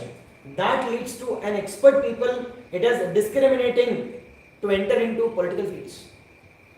But after some 2047, after our 2047, that is called as New India.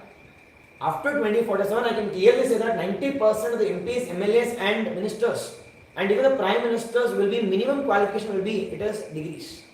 After 2047. That's the next 25 years. Now we are reforming everything.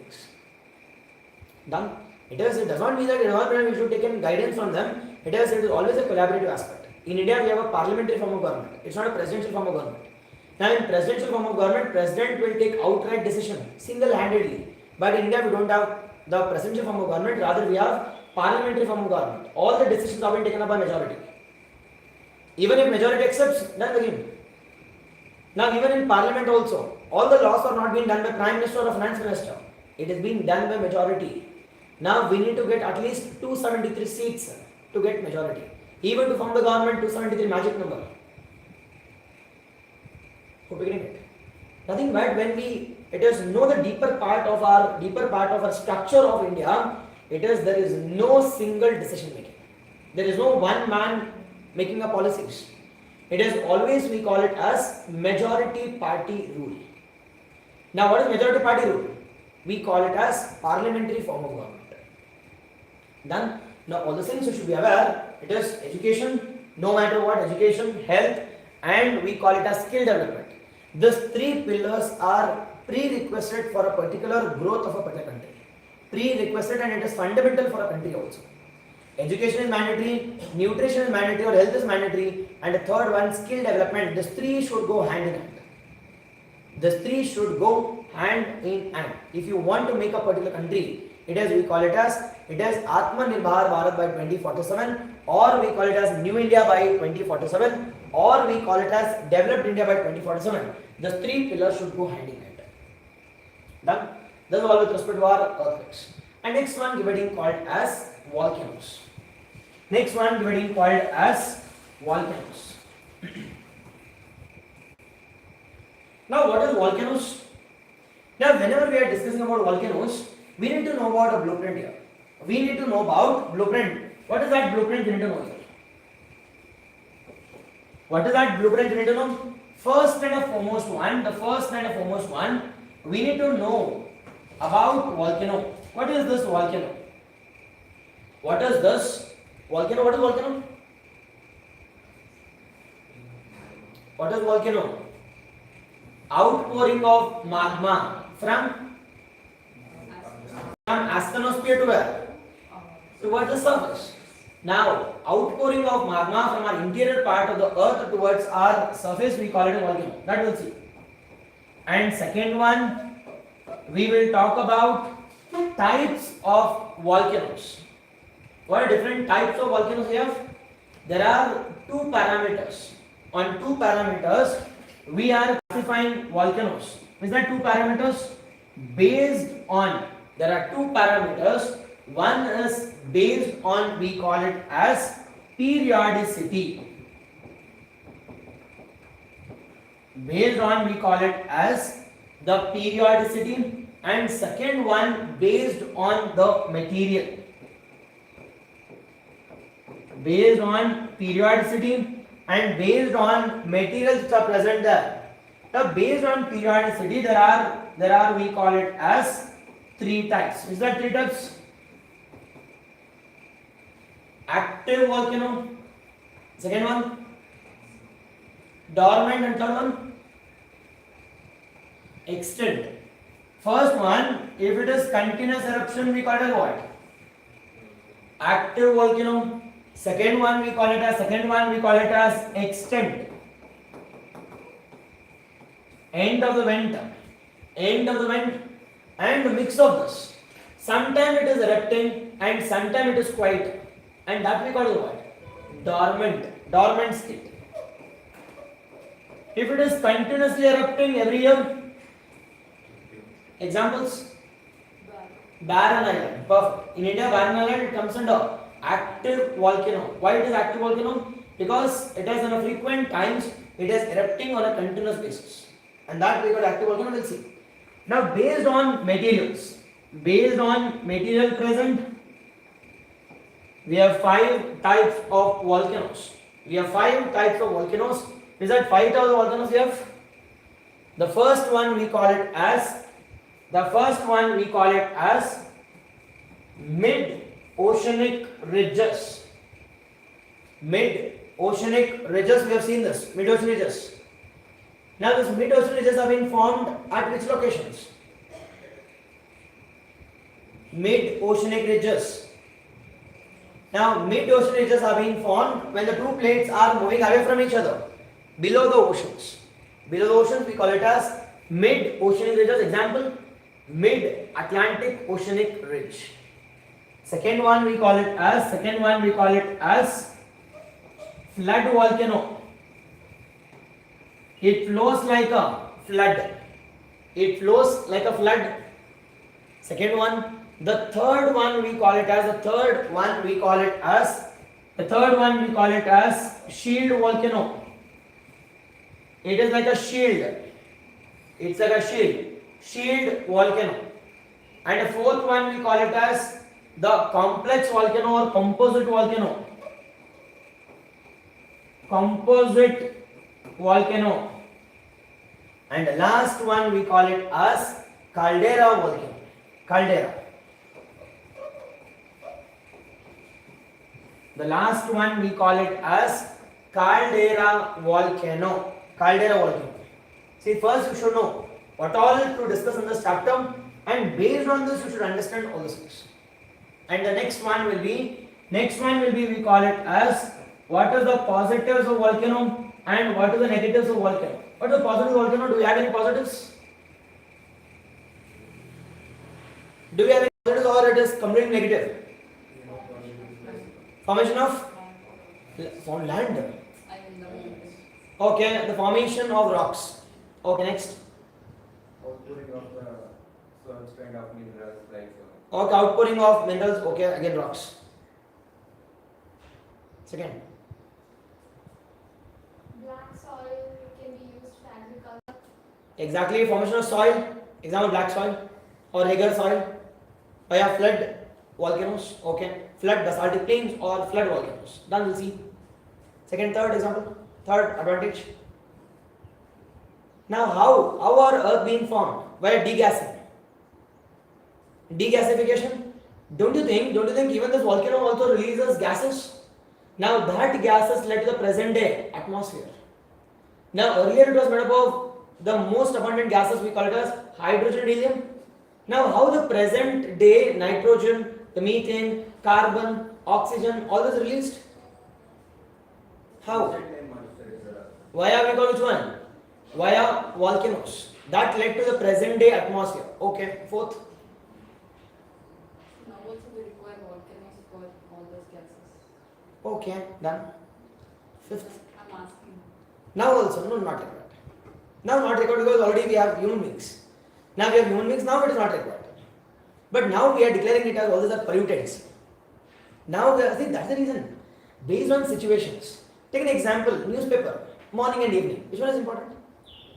See, morning will buy it by giving 5 rupees here. But evening, 1 kg kotra, 5 rupees. Hope you're getting it. That is based on priority. Now, based on priority, it is for the human beings. Now, during earlier times, we used to call it as some Devaru because it has been created, all those things. But now we are declaring it as a pollutants, pyroclastic materials, pollutants. Because that is disturbing our atmosphere. All these are disturbing our atmosphere.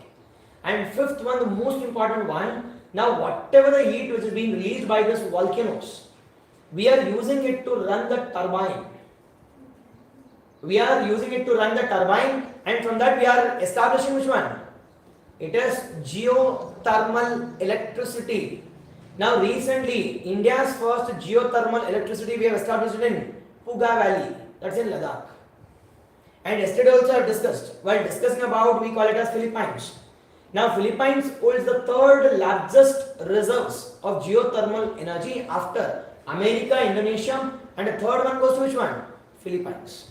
Now we can use it with respect to, we call it as, we can use it for the generation of electricity. And from those volcanoes, we are generating, it as geysers also. What do you mean by geysers? Hot water. Now this hot water is being used as a tourism also. The people will come to this location to get a bath. Because this geysers will be having huge amount of minerals from the interior part of the earth. And that interior part of the earth will reduce the skin related infections or skin related diseases. They are using it as a tourism, medical tourism also. There are a number of advantages. And okay, positives done, sir. What are the negatives we have? What are the negatives? Destruction of infrastructure. Okay, first one, it is now destruction of infrastructure, destruction of, we call it as, or the loss of lives of the people. Think that suddenly if the volcanoes happen, what happens here? Loss of all those people. And the third one, if there is a release of pyroclastic material, what happens? Release of a huge amount of dust, huge amount of gases, huge amount of which one? destructive materials also. It can destruct our forest, it can destruct our infrastructure, it can destruct our human beings, it can destruct our atmosphere also. Now, by destructing all those things, don't you think it leads to loss of economic resource also? Now, all the things are the negatives. This will be about our blueprint. With respect to volcanoes, we'll see all the things one by one. Now, first one give a heading called as what is volcanoes? This 5 points we will be discussing while discussing about, we call it as volcanoes. First, what is volcanoes? What is volcano? Now I have already said these are zones. I have discussed already. These are 2025 zonal regions. Now they have not yet asked the questions. For sure there will be questions, and the questions will be such an extreme question saying that it is the complete Himalayas comes under zone 6. Is it right or wrong? Right. And second one. Now second one they will say that 3/4 of our populations are being impacted with, we call it as moderate to very high risk zone. Right or wrong? Right. Because 75% is it. And next one. Now they will say that around 2/3 of the area comes under, it is moderate to very high risk zone. Almost. I'm saying almost, yes. See, that is the reason you should frame your own questions, and based on the questions you should play. Yes or no, boss? Done. This we call it as which one? It is earthquake done. Next one, we are moving towards volcanoes. Now, when we are talking about volcanoes, now what do you mean by volcano? What do you mean by volcano? This is volcano. This is volcano. Now, first and foremost one, what does this volcano means? Now, volcano. First understand. This is which sphere is this? Which sphere is this? Asthenosphere. Now, what does asthenosphere means? Weak zone. Now, in this weak zone, what can you expect in this zone? Now, we will be experiencing, we call it as the semi-molten state. And at semi-molten state, we call it what? Magma. Now, this magma, when this magma outpours above the surface of the earth, when this outpours, how does it outpour? Outpour via the fault. And that fault region we call it as main vent. Be cautious here. This region we call it as main vent. First one, originating point, that region we call it what? Asthenosphere. Now in this asthenosphere there is a presence of, we call it as semi-molten state, we call it as magma, and it's also called as weak zone. And from this weak zone, when the material starts to outpour above the surface of the, be cautious, it should be above the surface of the earth. If it is below the earth, we call it as what? Below the earth, we call it as plutonic rocks. If it is below the earth, we call it as plutonic rock, or it's also called as what? Intrusive igneous rock. Yes or no? If it pours, this is above the surface. If it is above the surface, we call this as what? We call this as volcano. Now, when we are talking about volcano, will there be only when the will there be magma? That all this gas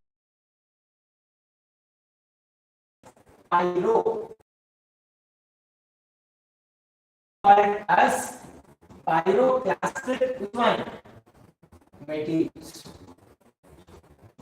Now, materials can be volcanic ash, volcanic dust, volcanic gases, all this comes under pyroclastic materials. And this complete setup we call volcanization.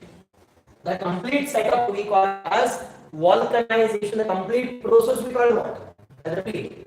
Now, what is volcano now? Outpouring of magma from an interior part of the earth above our surface we call what? Volcanoes. Now, when we are talking about volcano, the origin point, asthenosphere, why we call it as main vent, and if it is outpouring above the surface, we call it what? Above the surface, we call it as volcano. If it is below the surface, we call it as plutonic rock system, or it's also called as intrusive igneous rock. If it is outside, we call it extrusive igneous rock. It's also called as, we call it as volcanic. We call it as the volcanic system, and a complete process we call it as volcanization. Clear, boss? Now first one, note down. Definition. What is volcano? Now what is volcano? Outpouring of magma. Outpouring of magma.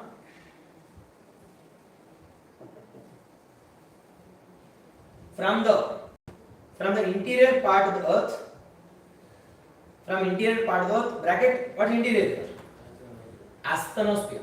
Interior we call it as asthenosphere, and that we call it as what? Volcano.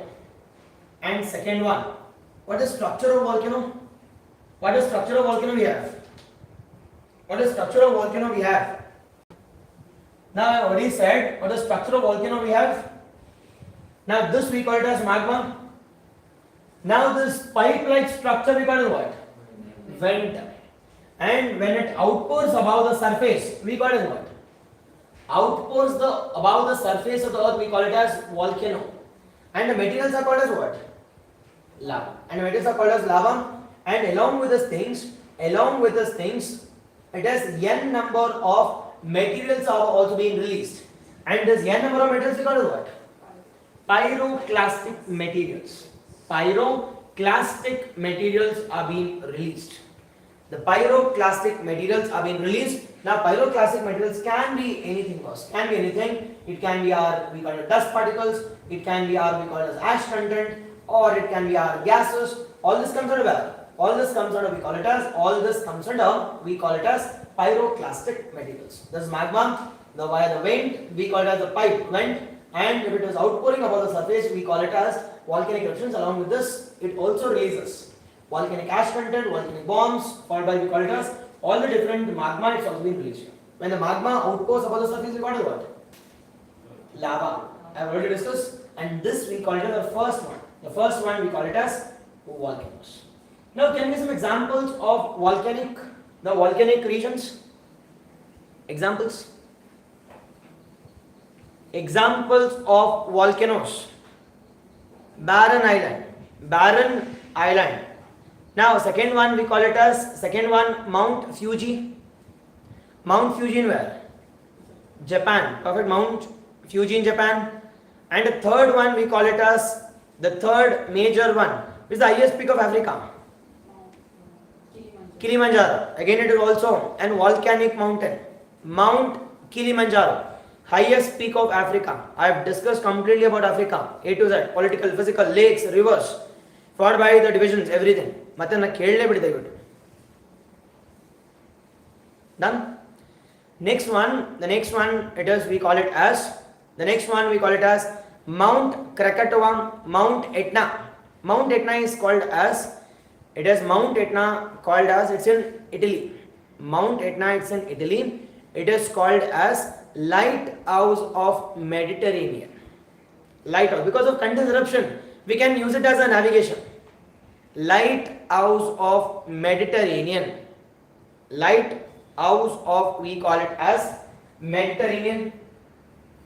And second one we call it as oldest volcano. Oldest volcano we call it as Mount Stromboli. Mount Stromboli, which has a history of 2,500 years. Open your atlas and observe Italy. Go to Europe map, Mediterranean countries.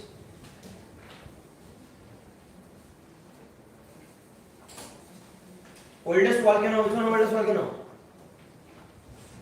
Mount Stromboli. Mount Stromboli, it is in Italy. Observe Italy.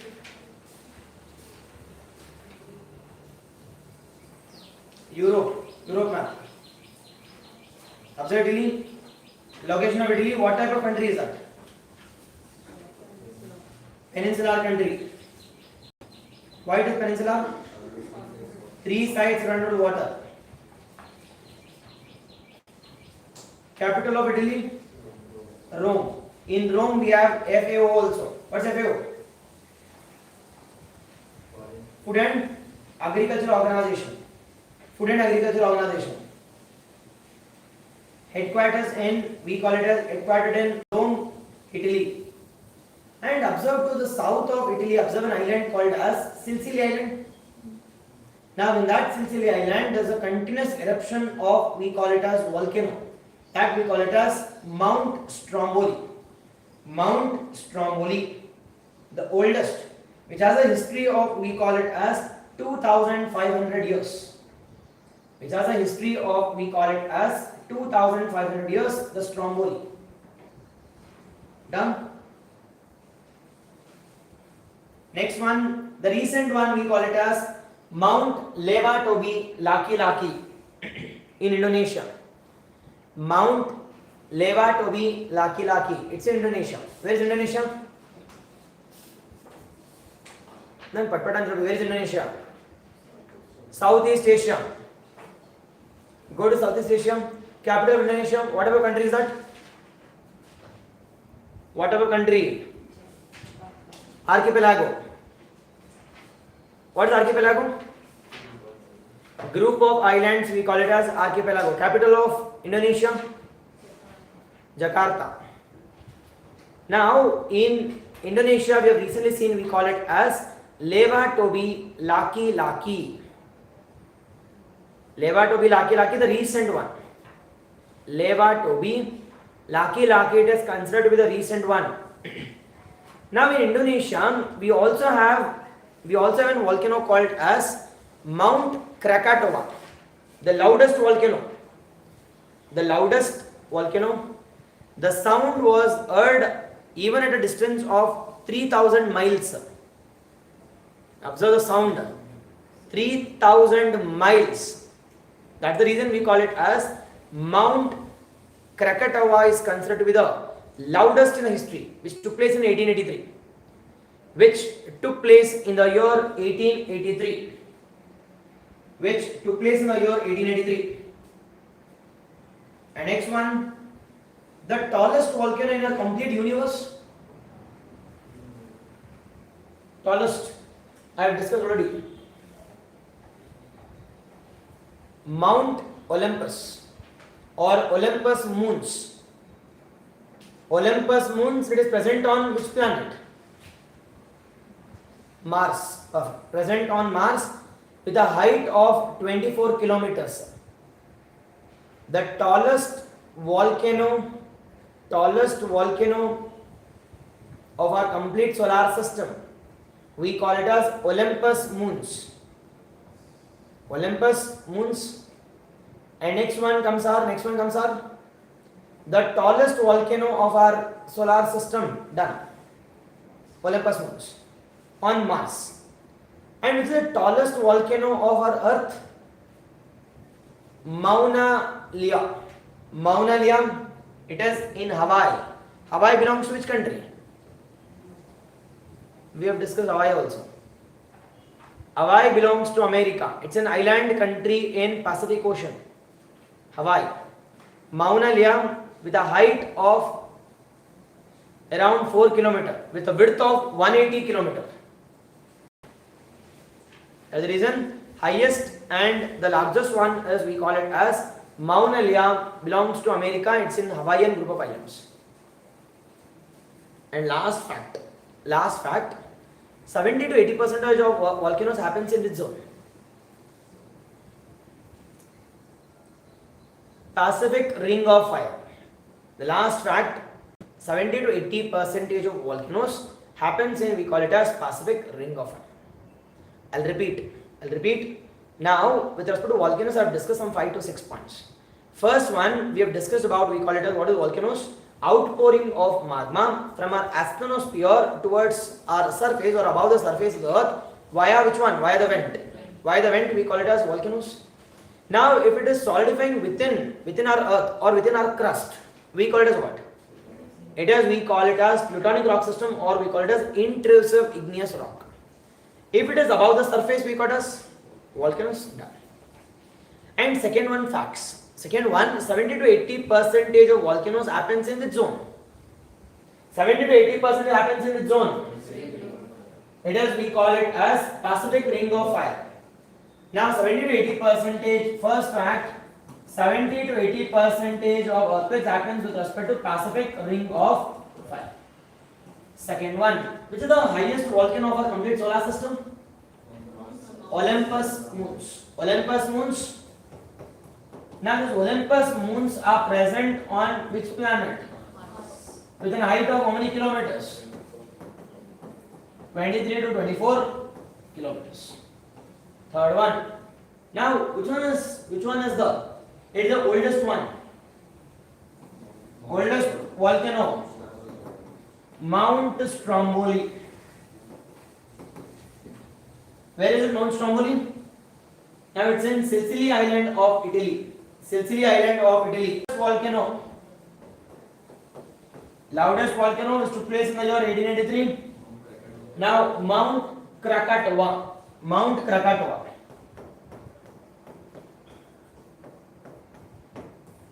Mount Krakatoa. Now when we talk about Indonesia, the recent one we call it as recent one Leva Tobi. Leva Tobi. Laki Laki. Leva Tobi. Laki Laki. Leva Tobi. Laki Laki. And next one, highest one we call it as Mauna Lea. Mauna, the Lea which is present in, we call it as Hawaii. Now this Hawaii belongs to which country? America. Done. This is about our facts, and along with that, it is what is volcano. Now we'll go for a break of some 10 or 15 minutes, and after this, we will continue. Done. Now, when we come back, now after that, we'll discuss about the major of our types. Now, what is active, what is passive, what is dormant, we'll see, and we'll also talk about it is the major one, the flood basaltic plains. We'll talk about mid-ocean ridges. We'll talk about what is the crater lakes. We'll talk about what is, we call it as the cone shape, or we'll also talk about shield volcanoes. We'll also talk about composite, or we call it as complex volcanoes, A to Z, one by one. Done. Today at any cost, we'll discuss about all things volcanoes, and we'll complete these volcanoes also. From tomorrow, we can start with respect to what we call it as, it is weathering, or we call it as exogenic forces. Done. Today at any cost, we will discuss these volcanoes, and we will wind up this, we call it as endogenic forces. Clear?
Next one we being called as types of volcanoes.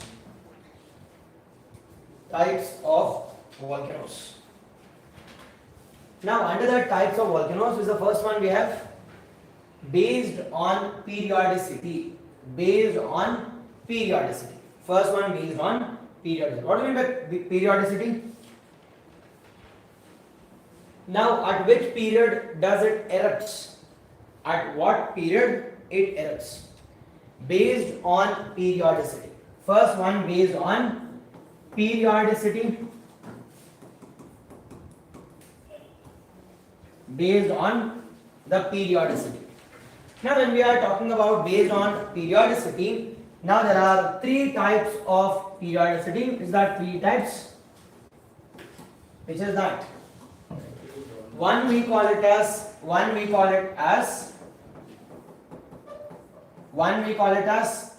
active. Now, and the next one we call it as extinct volcano. And a mix of this both we call it what? Mix of this both we call it as dormant. Now I've already said, whenever we are discussing about sub-classification, what should be our blueprint here? The two important blueprint, which is that definition, example, definition, examples. Now what's the definition of active, what's the definition of dormant, and what's the definition of extinct? Now active means it is the continuous eruption frequently. Now frequent eruption of volcano we call it what? Active volcano. Example for active volcano. Now in barren the volcano now which erupts continuously. Take an example of, we call it as Mount Etna. Now it is in Italy, it is also called as lighthouse of Mediterranean. It is an active volcano which is erupting on continuous basis. And that we call what? Now a volcano, if it is erupting on a continuous basis, we call it as what? Active volcano.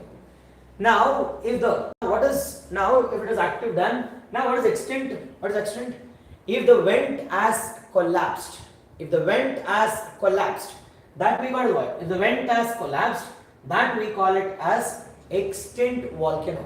Nothing but the complete end of the volcanic eruption. Now in the future also the volcanic eruption will never happen. Now when will it never happen? When that fault or when that main vent or when that pipe-like structure has completely collapsed. Hope you're getting it. Now when there is no fault, when there is no pipe-like structure or when there is no vent, will there be eruption? No eruption. Now when there is no eruption, such a type of volcanoes we call it what? Extinct volcano.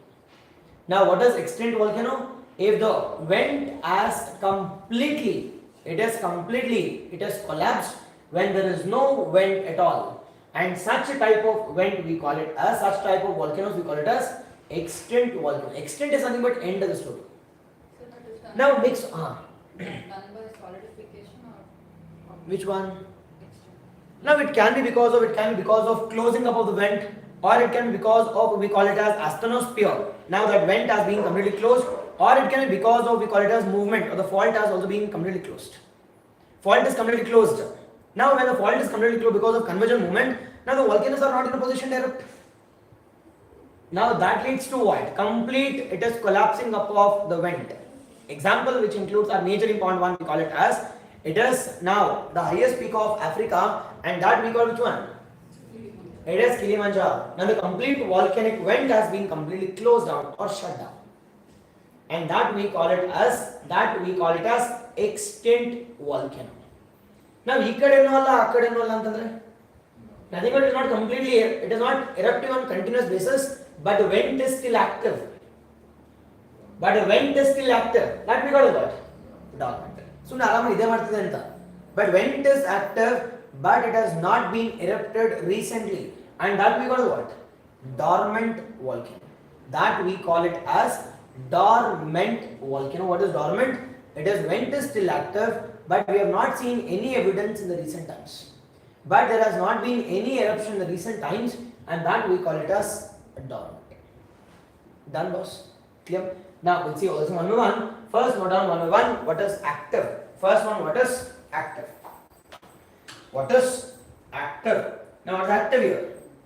Now active means it is Now in the recent times, there's a continuous eruption. Now continuous eruption in the recent times, that we call it what? That we call it as active. Example for this? Example for this we call it as barren island in Andaman Nicobar. Barren island in Andaman and Nicobar. Second one, Mount Etna, it's also called as the lighthouse of Mediterranean. I have discussed about Mediterranean also, be cautious. I have discussed already. The surrounding countries, what is Mediterranean? Now Mediterranean type of climate we'll see. Mediterranean type of climate, what is the uniqueness there? What is the uniqueness of Mediterranean type of climate? Winter rainfall. Now this winter rainfall is more suitable for growth of which crops? Citrus fruits. Now the citrus fruits leads to an economy called as this type of economy. It is wine making industries. Hope you're getting it. The grapes, oranges, followed by we call it as citrus fruits. Now this leads to we call it a production of the best quality wines in the world, and that we call it as Mediterranean type of climate. Now what is extent? What is extent volcano? Now the complete vent has collapsed. The vent has collapsed. Sir, vent active. Vent is a Extent matter and direct hoಗ್ತಿಲ್ಲ extent. Now when the vent has collapsed, vent has completely collapsed, we got what? Extent volcano. Example, Lonar Lake in Maharashtra. Lonar Lake in Maharashtra. I said Lonar Lake is being created by two important processes. One is we call it as eating up of the meteorite, and second one we call it as via the creation of we call it as volcanoes also. Example, Lonar Lake in Maharashtra, and the third one we call it as dormant volcano.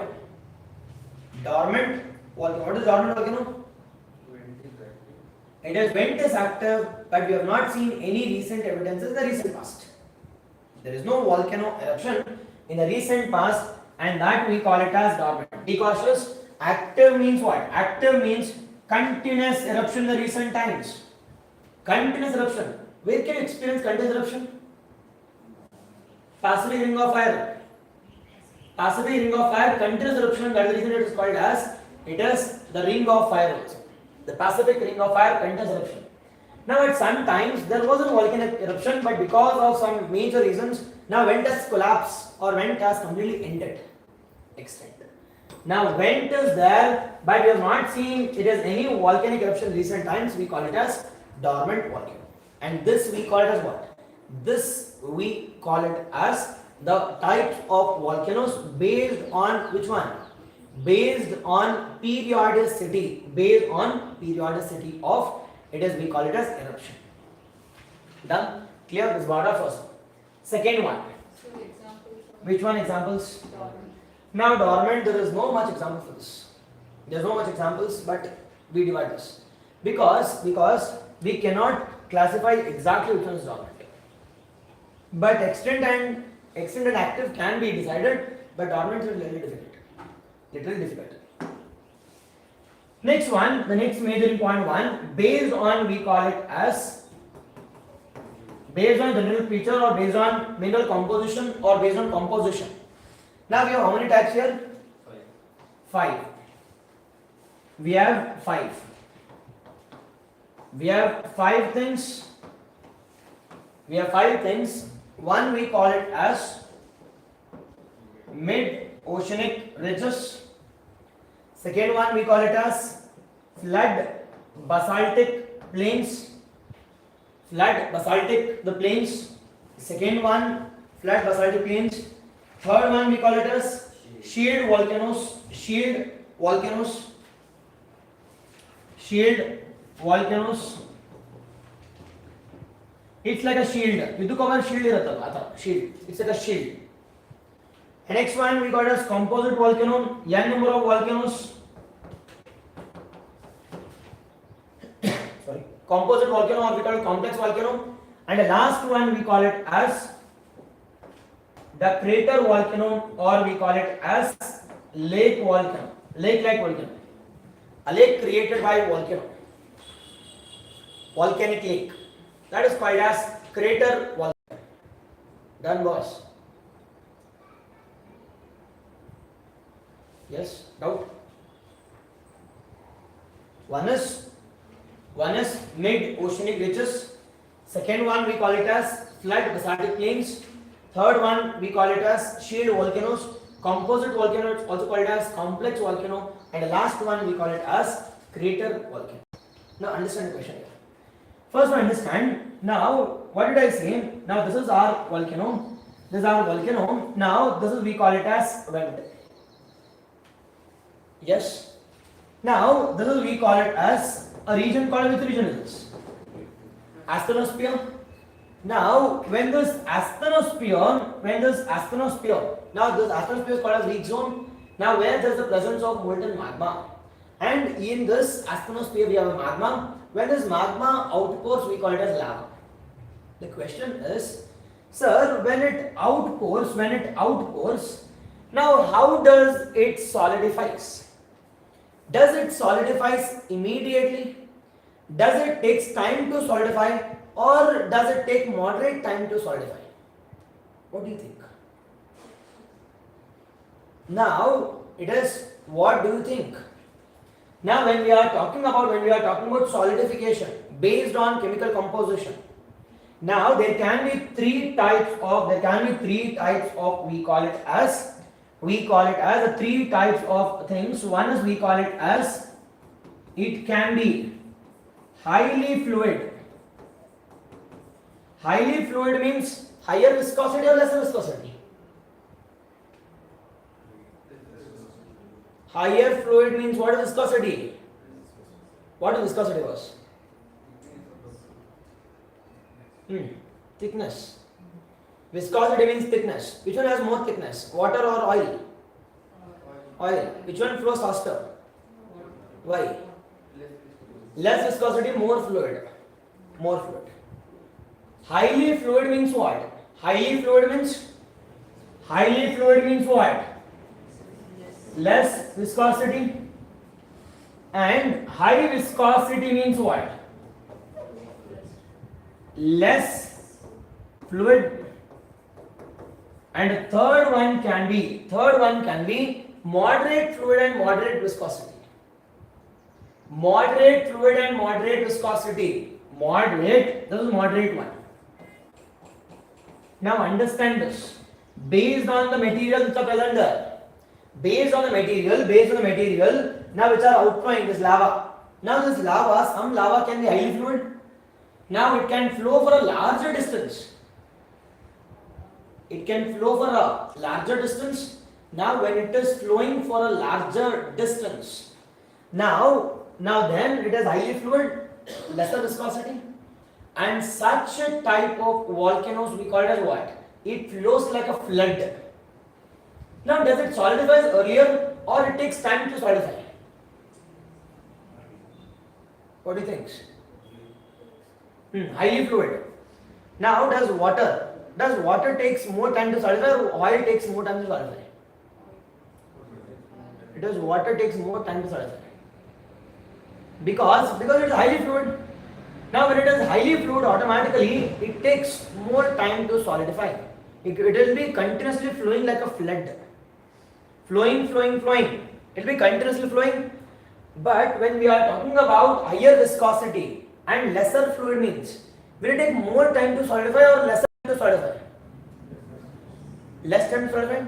Now if it is less time to solidify, as soon as this magma comes out, solidification. Hope you are getting it. But when we are talking about this flood like, it has to flow continuously throughout the land. Now why water is creating flood? Because of its characteristic features. It is fluid in nature. If it is fluid in nature, it can run for kilometers. If the viscosity is more, can it flow for larger distance? No. It solidifies immediately. As soon as it comes out, solidification. One layer, two layer, three layer, fourth layer. And such a type of volcanoes we call it what? Such a type of volcanoes we call it as complex volcano. What is this complex volcano? Nothing but what is this complex? Now it solidifies at a faster pace. Why it solidifies at faster pace? Because of lesser fluidness and higher viscosity. I'll show the images also. First understand. This we call it as complex volcano. And second one thing that now if the fluid is more, it can flow for larger distance and the viscosity is also less. It takes more time to solidify. If it is more time to solidify, don't you think it will spread for the larger distance? And it is spreading the larger distance in the form of flood. And this volcano we call it what? Flood basaltic plains. Flood basaltic. Flood basaltic the plains. If it is moderate, neither it can go for larger distance nor immediate solidification. It takes time to solidify, moderate time to solidify, and that moderate time to solidify we call it as moderate time to solidify. We call it which one? Shield volcano. It takes moderate time to solidify. Higher time to solidify leads to formation of which one? Flood basaltic plains. Lesser time to solidify we call it what? It is composite. Moderate one, shield. Now we'll see one by one, but first understand. Now we should understand first. First one, what did I say? It is, I said, now higher solidification leads to formation of which type of volcano? Higher solidification power leads to formation of what? Higher time to solidify leads to the formation of flood basaltic plain. Now, and observe now, it is example is Deccan traps. Observe this Deccan trap. So this. Now this Deccan trap has flown for a larger distance. Why it has spread for a larger distance? Why larger distance? Because of higher fluid nature, lesser viscosity, and solidification is also, it is taking time. And such a type of volcanoes we call it as flood basaltic volcanoes. Examples? Deccan trap. Now this Deccan trap has led to the creation of which type of soil? Black soil. Now all this region are made up of black soil. Why black soil? Because of volcanic eruption. Because of which volcanic eruption? Because of flood basaltic plains. Higher fluidity, lesser viscosity leads to formation of which one? Flood basaltic plains. Like a flood. Yes, boss. Paka clear now? Getting it? Lead to formation of we call black soil. It's also called as regal soil. It's also called as self-flowing soil. Hope you're getting it. It is, we'll see all this in one by not an issue. But now our focus is volcanoes. And next one, if it is immediately solidifying it, if it is solidifying immediately, such a type of volcanoes we call it as, it is composite volcano, or we call it as complex volcano. Observe layer by layer, layer by layer, layer by layer. Complex volcanoes. Why it is layer by layer, layer by layer, layer by layer? Because as soon as it comes out, attach. Solidification. As soon as it comes out, solidification. As soon as it comes out, solidification. Now it leads to formation of which one? Layer by layers, layer, layer, layer, layer. And this we call as main vent. Main vent, it can be sub-branches. It can be sub-branches also. And there is magma. When it comes out, it's called lava. It is also releasing the different, we call it as pyroclastic materials also. It can be ash, it can be dust, it can be the gases, all those things. Getting it, boss? Done? Paka clear? Okay. Next one, we call it as, next one, if it is taking moderate time to, we call it as solidifying. Now it is leading to formation of, we call it as neither like flood nor like we call it as complex, and it is solidifying at what time? Moderate time. And such a type of volcanoes we call it as, such type of volcanoes we call it which one? Such a type of volcanoes we call it as, we call it which one? It is the shield volcanoes. Now at shield volcanoes, the slope will be what? The slope will be what? Gentle slope, gradual slope. What about this? What will be the steepness? Now we will be having immediate steepness, or we call it as sudden steepness. Whereas here, gradual. Why gradual? Because it is solidifying at a moderate time period. Yes or no? Yes. This we call it as majorly about our three types of volcanic systems. Highly fluid, lesser viscosity leads to formation of which one? Deccan traps, flood basaltic plains. Lower fluidity, higher viscosity, more solidification at a faster pace leads to formation of composite volcano or complex volcano. ಈಗ ನೀವೇ ಹೇಳಿ, ಈ complex ವಾಲ್ಕೆನೋಗೆ ಒಂದು ಸ್ವಲ್ಪ ನೀರು ಹಾಕಿದ್ರೆ ಏನಾಗುತ್ತೆ? ಮಳೆ ಬಂತು. ಯಾರು ನೀರು ಹಾಕ್ತಾರೆ ಸರ್? ಮಳೆಯಲ್ಲಿ ಮಳೆ ಬೀಳ್ತಿದೆ ಅಂತ ಅನ್ಕೊಂಡ. Nothing that. ಇವೆಲ್ಲ ಕ್ವಶನ್ ನಿಮ್ಗೆ ಬರ್ತಾ ಹೋಗುತ್ತೆ ನಿಮಗೆ. ಯಾರು ಹಾಕ್ತಾರೆ ಸರ್ ನೀರು? ಯಾರು ಹುಚ್ಚರು? ಇದು ಓದೋದೇ ಫಸ್ಟ್ ಆಫ್ ಆಲ್ ಕಷ್ಟ. ಹೌದು, ಇದು ಓದೋದೇ ಸೈಕೋ ಥರ ಇದೆ, ಓದೋದೇ ಕಷ್ಟ ಆಗ್ತದೆ.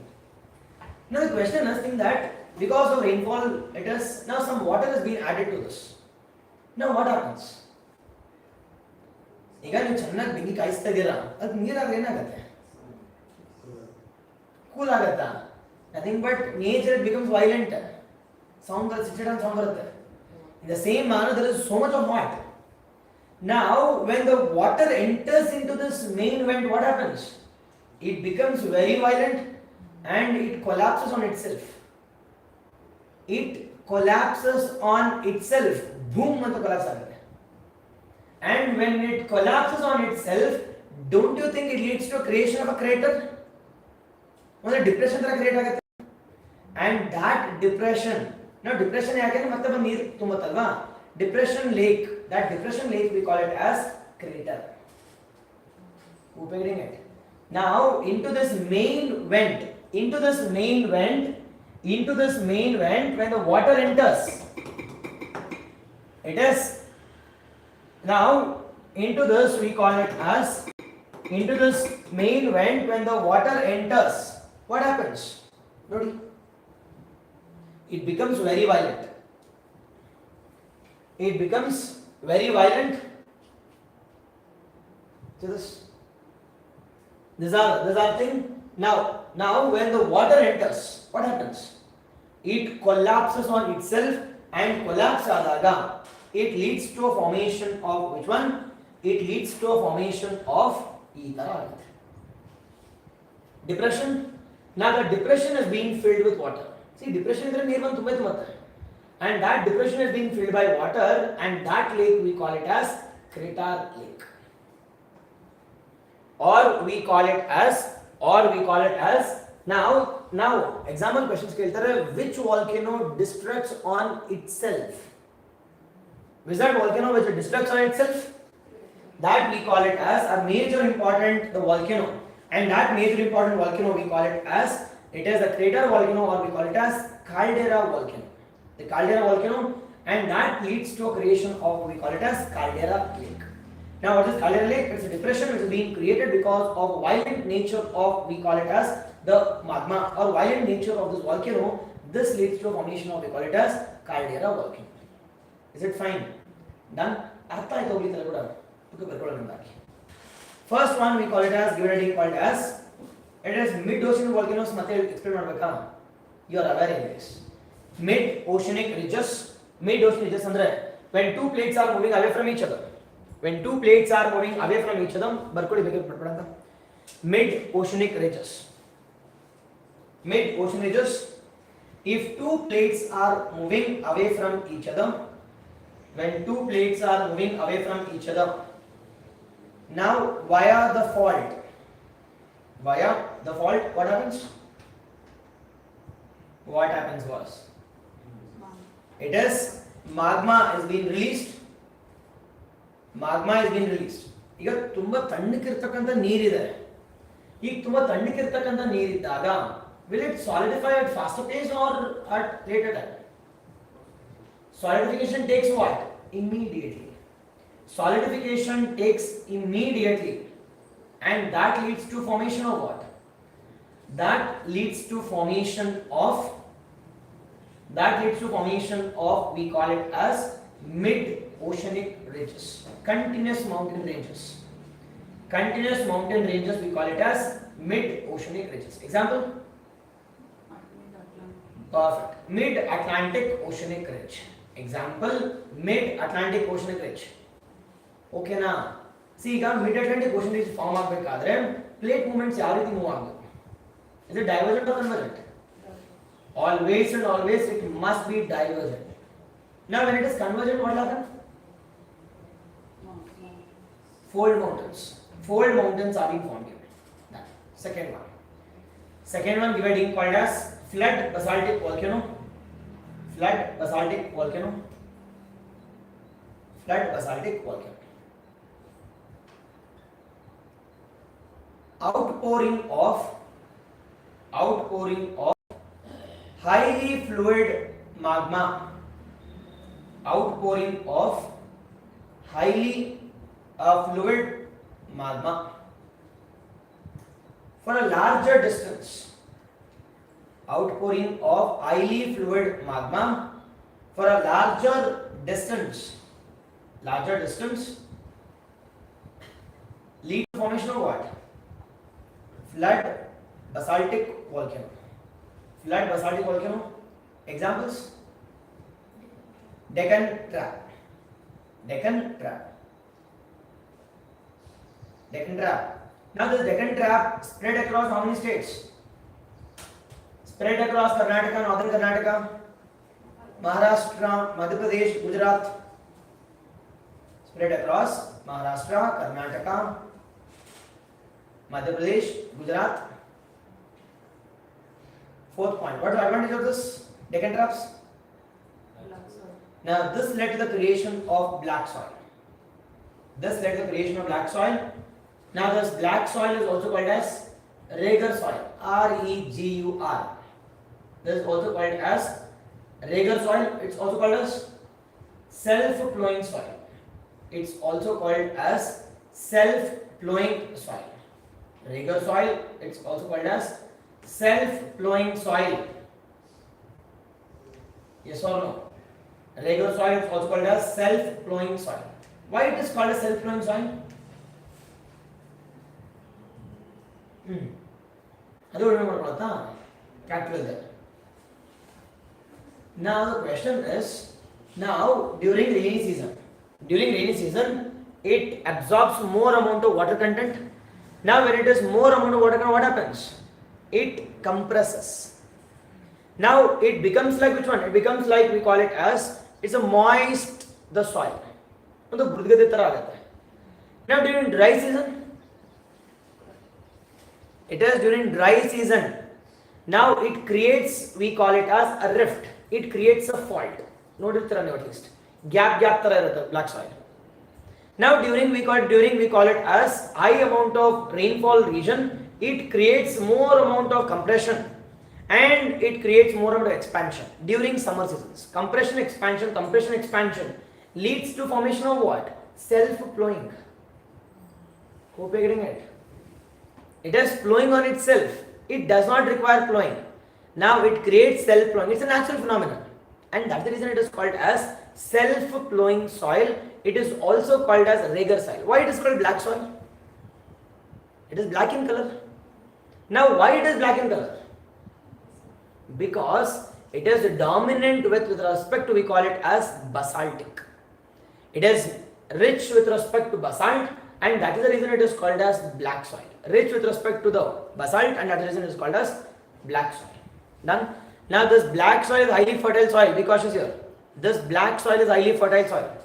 Now we can grow all the crops except plantation bit. We can grow all the crops. ಯಾವ್ದು ಹೇಳ್ತೀರಾ ಹೇಳಿ, ನೀರಾವರಿ ಬೇಕಷ್ಟೇ. We can grow any crops. We can grow, it is rice also, paddy also. We can grow sugarcane also, except plantation crops. Except plantation crop, we can grow all the types of crops. Highly fertile soil also. But which one is dominantly grown in this region? It is cotton, the maize, jowar, wheat is being grown in this region, including sugarcane also in this region. Clear? Done? Okay. Next one, the third one, call it as shield volcano. A shield volcano. Now here, shield volcano means moderate fluidity moderate the fluidity, moderate fluidity, moderate fluidity and moderate viscosity also. Moderate the fluidity and moderate viscosity. Next point, solidification takes a time. Solidification takes time. Solidification takes time. Third point, example for this we call it as Mauna Lea. Example, Mauna Lea, the world's largest volcanoes. The world's largest volcanoes, we call it which one? The world's largest volcano we call it as, it is Mauna Lea. With a width of how many kilometers? With a width of how many kilometers? 180 kilometer wide. Height around, it is 4.5 kilometers. Around 4.5 kilometers. Now why it is called a shield? It is looking like a shield. You don't know what a shield is? It's looking like a shield. That's the reason it is called a shield volcano. What is the slope? Now, how is the slope here? Is it gentle sloping or it is immediate sloping or sudden steepness? Gentle slope. Gentle sloping, and that we call it as shield volcanoes. The shield volcanoes. Then example, Mauna Lea. It is in Hawaii, belongs to America with a width of 180 kilometers and height of 4 kilometers. The largest volcanoes.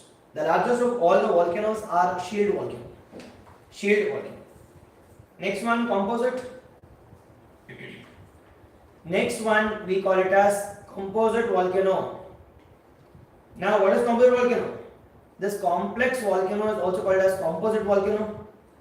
Composite volcano. It's also called as complex volcano. Complex volcano. Now, why it is called as complex volcano? What is the viscosity and what is the fluidity here? Less fluid and highly viscous. Less fluid and highly viscous. Less fluid and highly viscous. What about solidification? Does it take time or it solidifies immediately? Next point, solidification takes place immediately. Solidification takes place immediately. If it is immediate, it leads to formation of what? It leads to formation of, it is lithified layers. It leads to formation of layers. It leads to formation of layers. Example, Mount Fuji, continuous eruption, continuous solidification also in Japan. Mount Fuji. Mount Fuji. Done? Mount Fuji. Last one. Last one no. Caldera volcano. एक सुनने इरो volcano गिरा करे ना करता है. It collapses on itself. It collapses on itself and leads to a creation of, we call it as a depression. It leads to a creation of a depression, and that depression we call it as caldera volcano. First one, caldera volcano. First point, when the water enters into a vent, when water enters into a vent, when water enters into a vent, it leads to, we call it as depression on itself. Depression on itself, and such a depression we call it what? Such depression we call it as what? Caldera volcano. Example, Lonar Lake, Maharashtra. Example, Lonar Lake, Maharashtra. Example, Lonar Lake, Maharashtra. Example, Lonar Lake, Maharashtra. Done? Lonar Lake, Maharashtra. Done? This is about our types. Next one we are called as positives of volcanoes. Positives of volcanoes. What are different positives of volcanoes we have? What are the different positives of volcanoes? First one. First one, it leads to formation of rocks. Which type of rocks? Which type of rocks? Igneous rock. Igneous. Igneous ala igneous. Igneous rock. Second. Okay, second, basically. Second one leads to formation of soil. Second one, soil formation. Example? Black soil, regular soil, self-plowing soil. Compression expansion leads to self-plowing, regular soil. Locally it is called as regular soil. Third, it is because of gases, because of degassing. Because of degassing process. Because of degassing process, it leads to formation of what? Leads to formation of present day atmosphere. Present day atmosphere. Present day atmosphere. Sir, oldest one 2005 years old. Which one? Oldest volcano. There is no proof of any existence of in primitive Earth time. How we can consider the degassing? The 1883s. No, it is in degassing in initial time. When the origin of Earth. Okay. There is no source. Only 2000 years old means it origin billions of years ago. See, what if the evidence we have, oldest one? The evidence is even that is erupting even till today also. Now, like I said, 25 years ago already there is such a kind of atmosphere we have already civilization happening. You know. see, the question is, yeah, like, right. But the thing is, now every time like volcano plus gases does not happen simultaneously. If it is a fault also, even gases can escape. Hope you getting it. Now when we are like, his question is, sir, ಈಗ ನೀವು ಹೇಳಿರ್ತಕ್ಕಂಥದ್ದು 2500 ವರ್ಷ ಅಷ್ಟೇ ಅಲ್ವಾ, ಅದಕ್ಕಿಂತ ಮುಂಚೆ gases already ಇತ್ತಲ್ವಾ ಅಂತ. If that's the case, we would have already had volcanoes.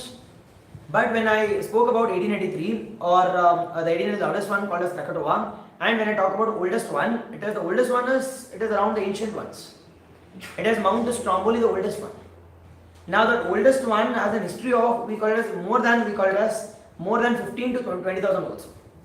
The oldest one. That is the oldest one. Now 1883 is the loudest one. 1883 is the loudest one, which has the sound was able to hear at a distance of 3,000 miles also. But do we have any proof about the earlier one? Obviously, yes, we have a proof. Now we have more than 15,000 years history also we have evidence because the soil, by testing the soil we can get to know about what is the age of this erupted one. All those things. Even in our ancient times also via degasification process that led to the creation of we call it as the present day gases. Now release of we got pyroclastic materials, the ash content, the gases, it can be our carbon dioxide or it can be our nitrogen, all this we have been released from our interior part. Comparing it. Now when we are talking about, never get confused. Now oldest one, you are saying 2005 is the oldest one. Now 2500 years oldest one is different, and the second one we call it as, now we also had n number of volcanoes, but this 2500 years volcanoes, it is erupting even till today also.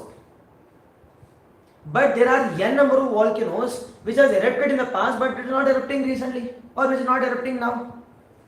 But that gives a proof about the degassing process. But this is erupting even till today also. See, take an example, Fuji also. Fuji has erupted in the past, it is 15,000 BC also. Now also it is erupting. That is composite. Mount Fuji also, see, everything it is continuous eruption. It's not erupting now. It's last time I think in 1700. Which one? Mount Fuji. It is continuous erupting. See, this Fuji comes under, we call it Fuji comes under, it is Pacific Ring of Fire. It is continuously erupting. That comes under Circum-Pacific Ring of Fire. With logic itself you can say it is continuously erupting because it comes under, we call it as the different plate boundaries. Next one, it is degasification process, and next one you can use it for electricity also. Now recently we have established the first geothermal plant. Geothermal power plant in where? It is in Puga Valley. The first, India's first geothermal plant. India's first geothermal power plant or the plant in Puga Valley in Ladakh. India's first geothermal power plant in Puga Valley. Established by ONGC recently, last week's news. By ONGC. Oil and Natural Gas. Oil and Natural Gas Corporation. Done? All these are positives. Next one, geysers. Hot water.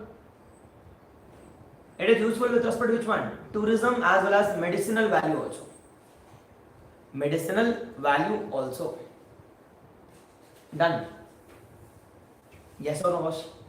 Hey, what are the negatives of volcanoes? Negatives. Loss of life. Loss of infrastructure. Loss of vegetation. Pollution. All those things comes under. All those things comes under where?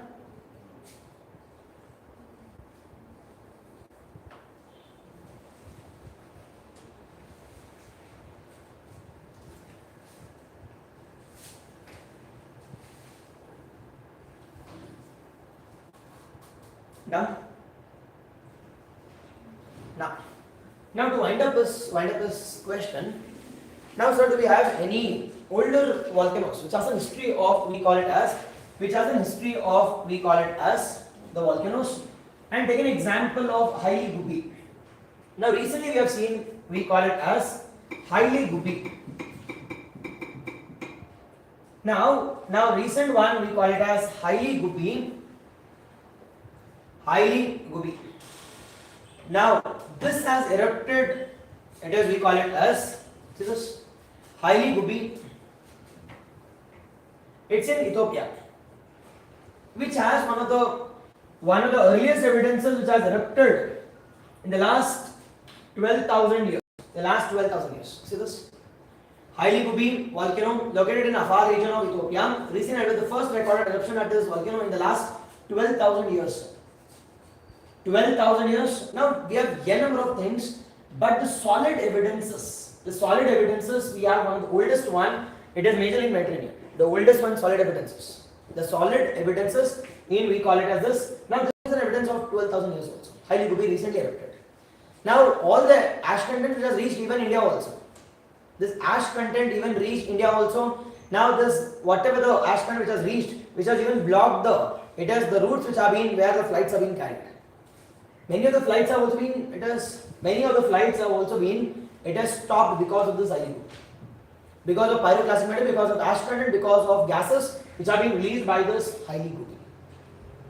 Done. We have the evidences, but the most important valid evidence we want to get to classify it as older one. Now we consider this as 12,000 years, but we don't have any solid evidences. That is a challenge. Done. Now with all those things, we are ending this volcanoes. Now we have discussed about all the complete aspects of we got earthquakes and volcanoes. Now this ends are we call which one? This ends are we call as this. This ends are we call it as Haile Gubi. Haile the Gubi, this is erupted on November 23rd, 2025. It's in Ethiopia. Now?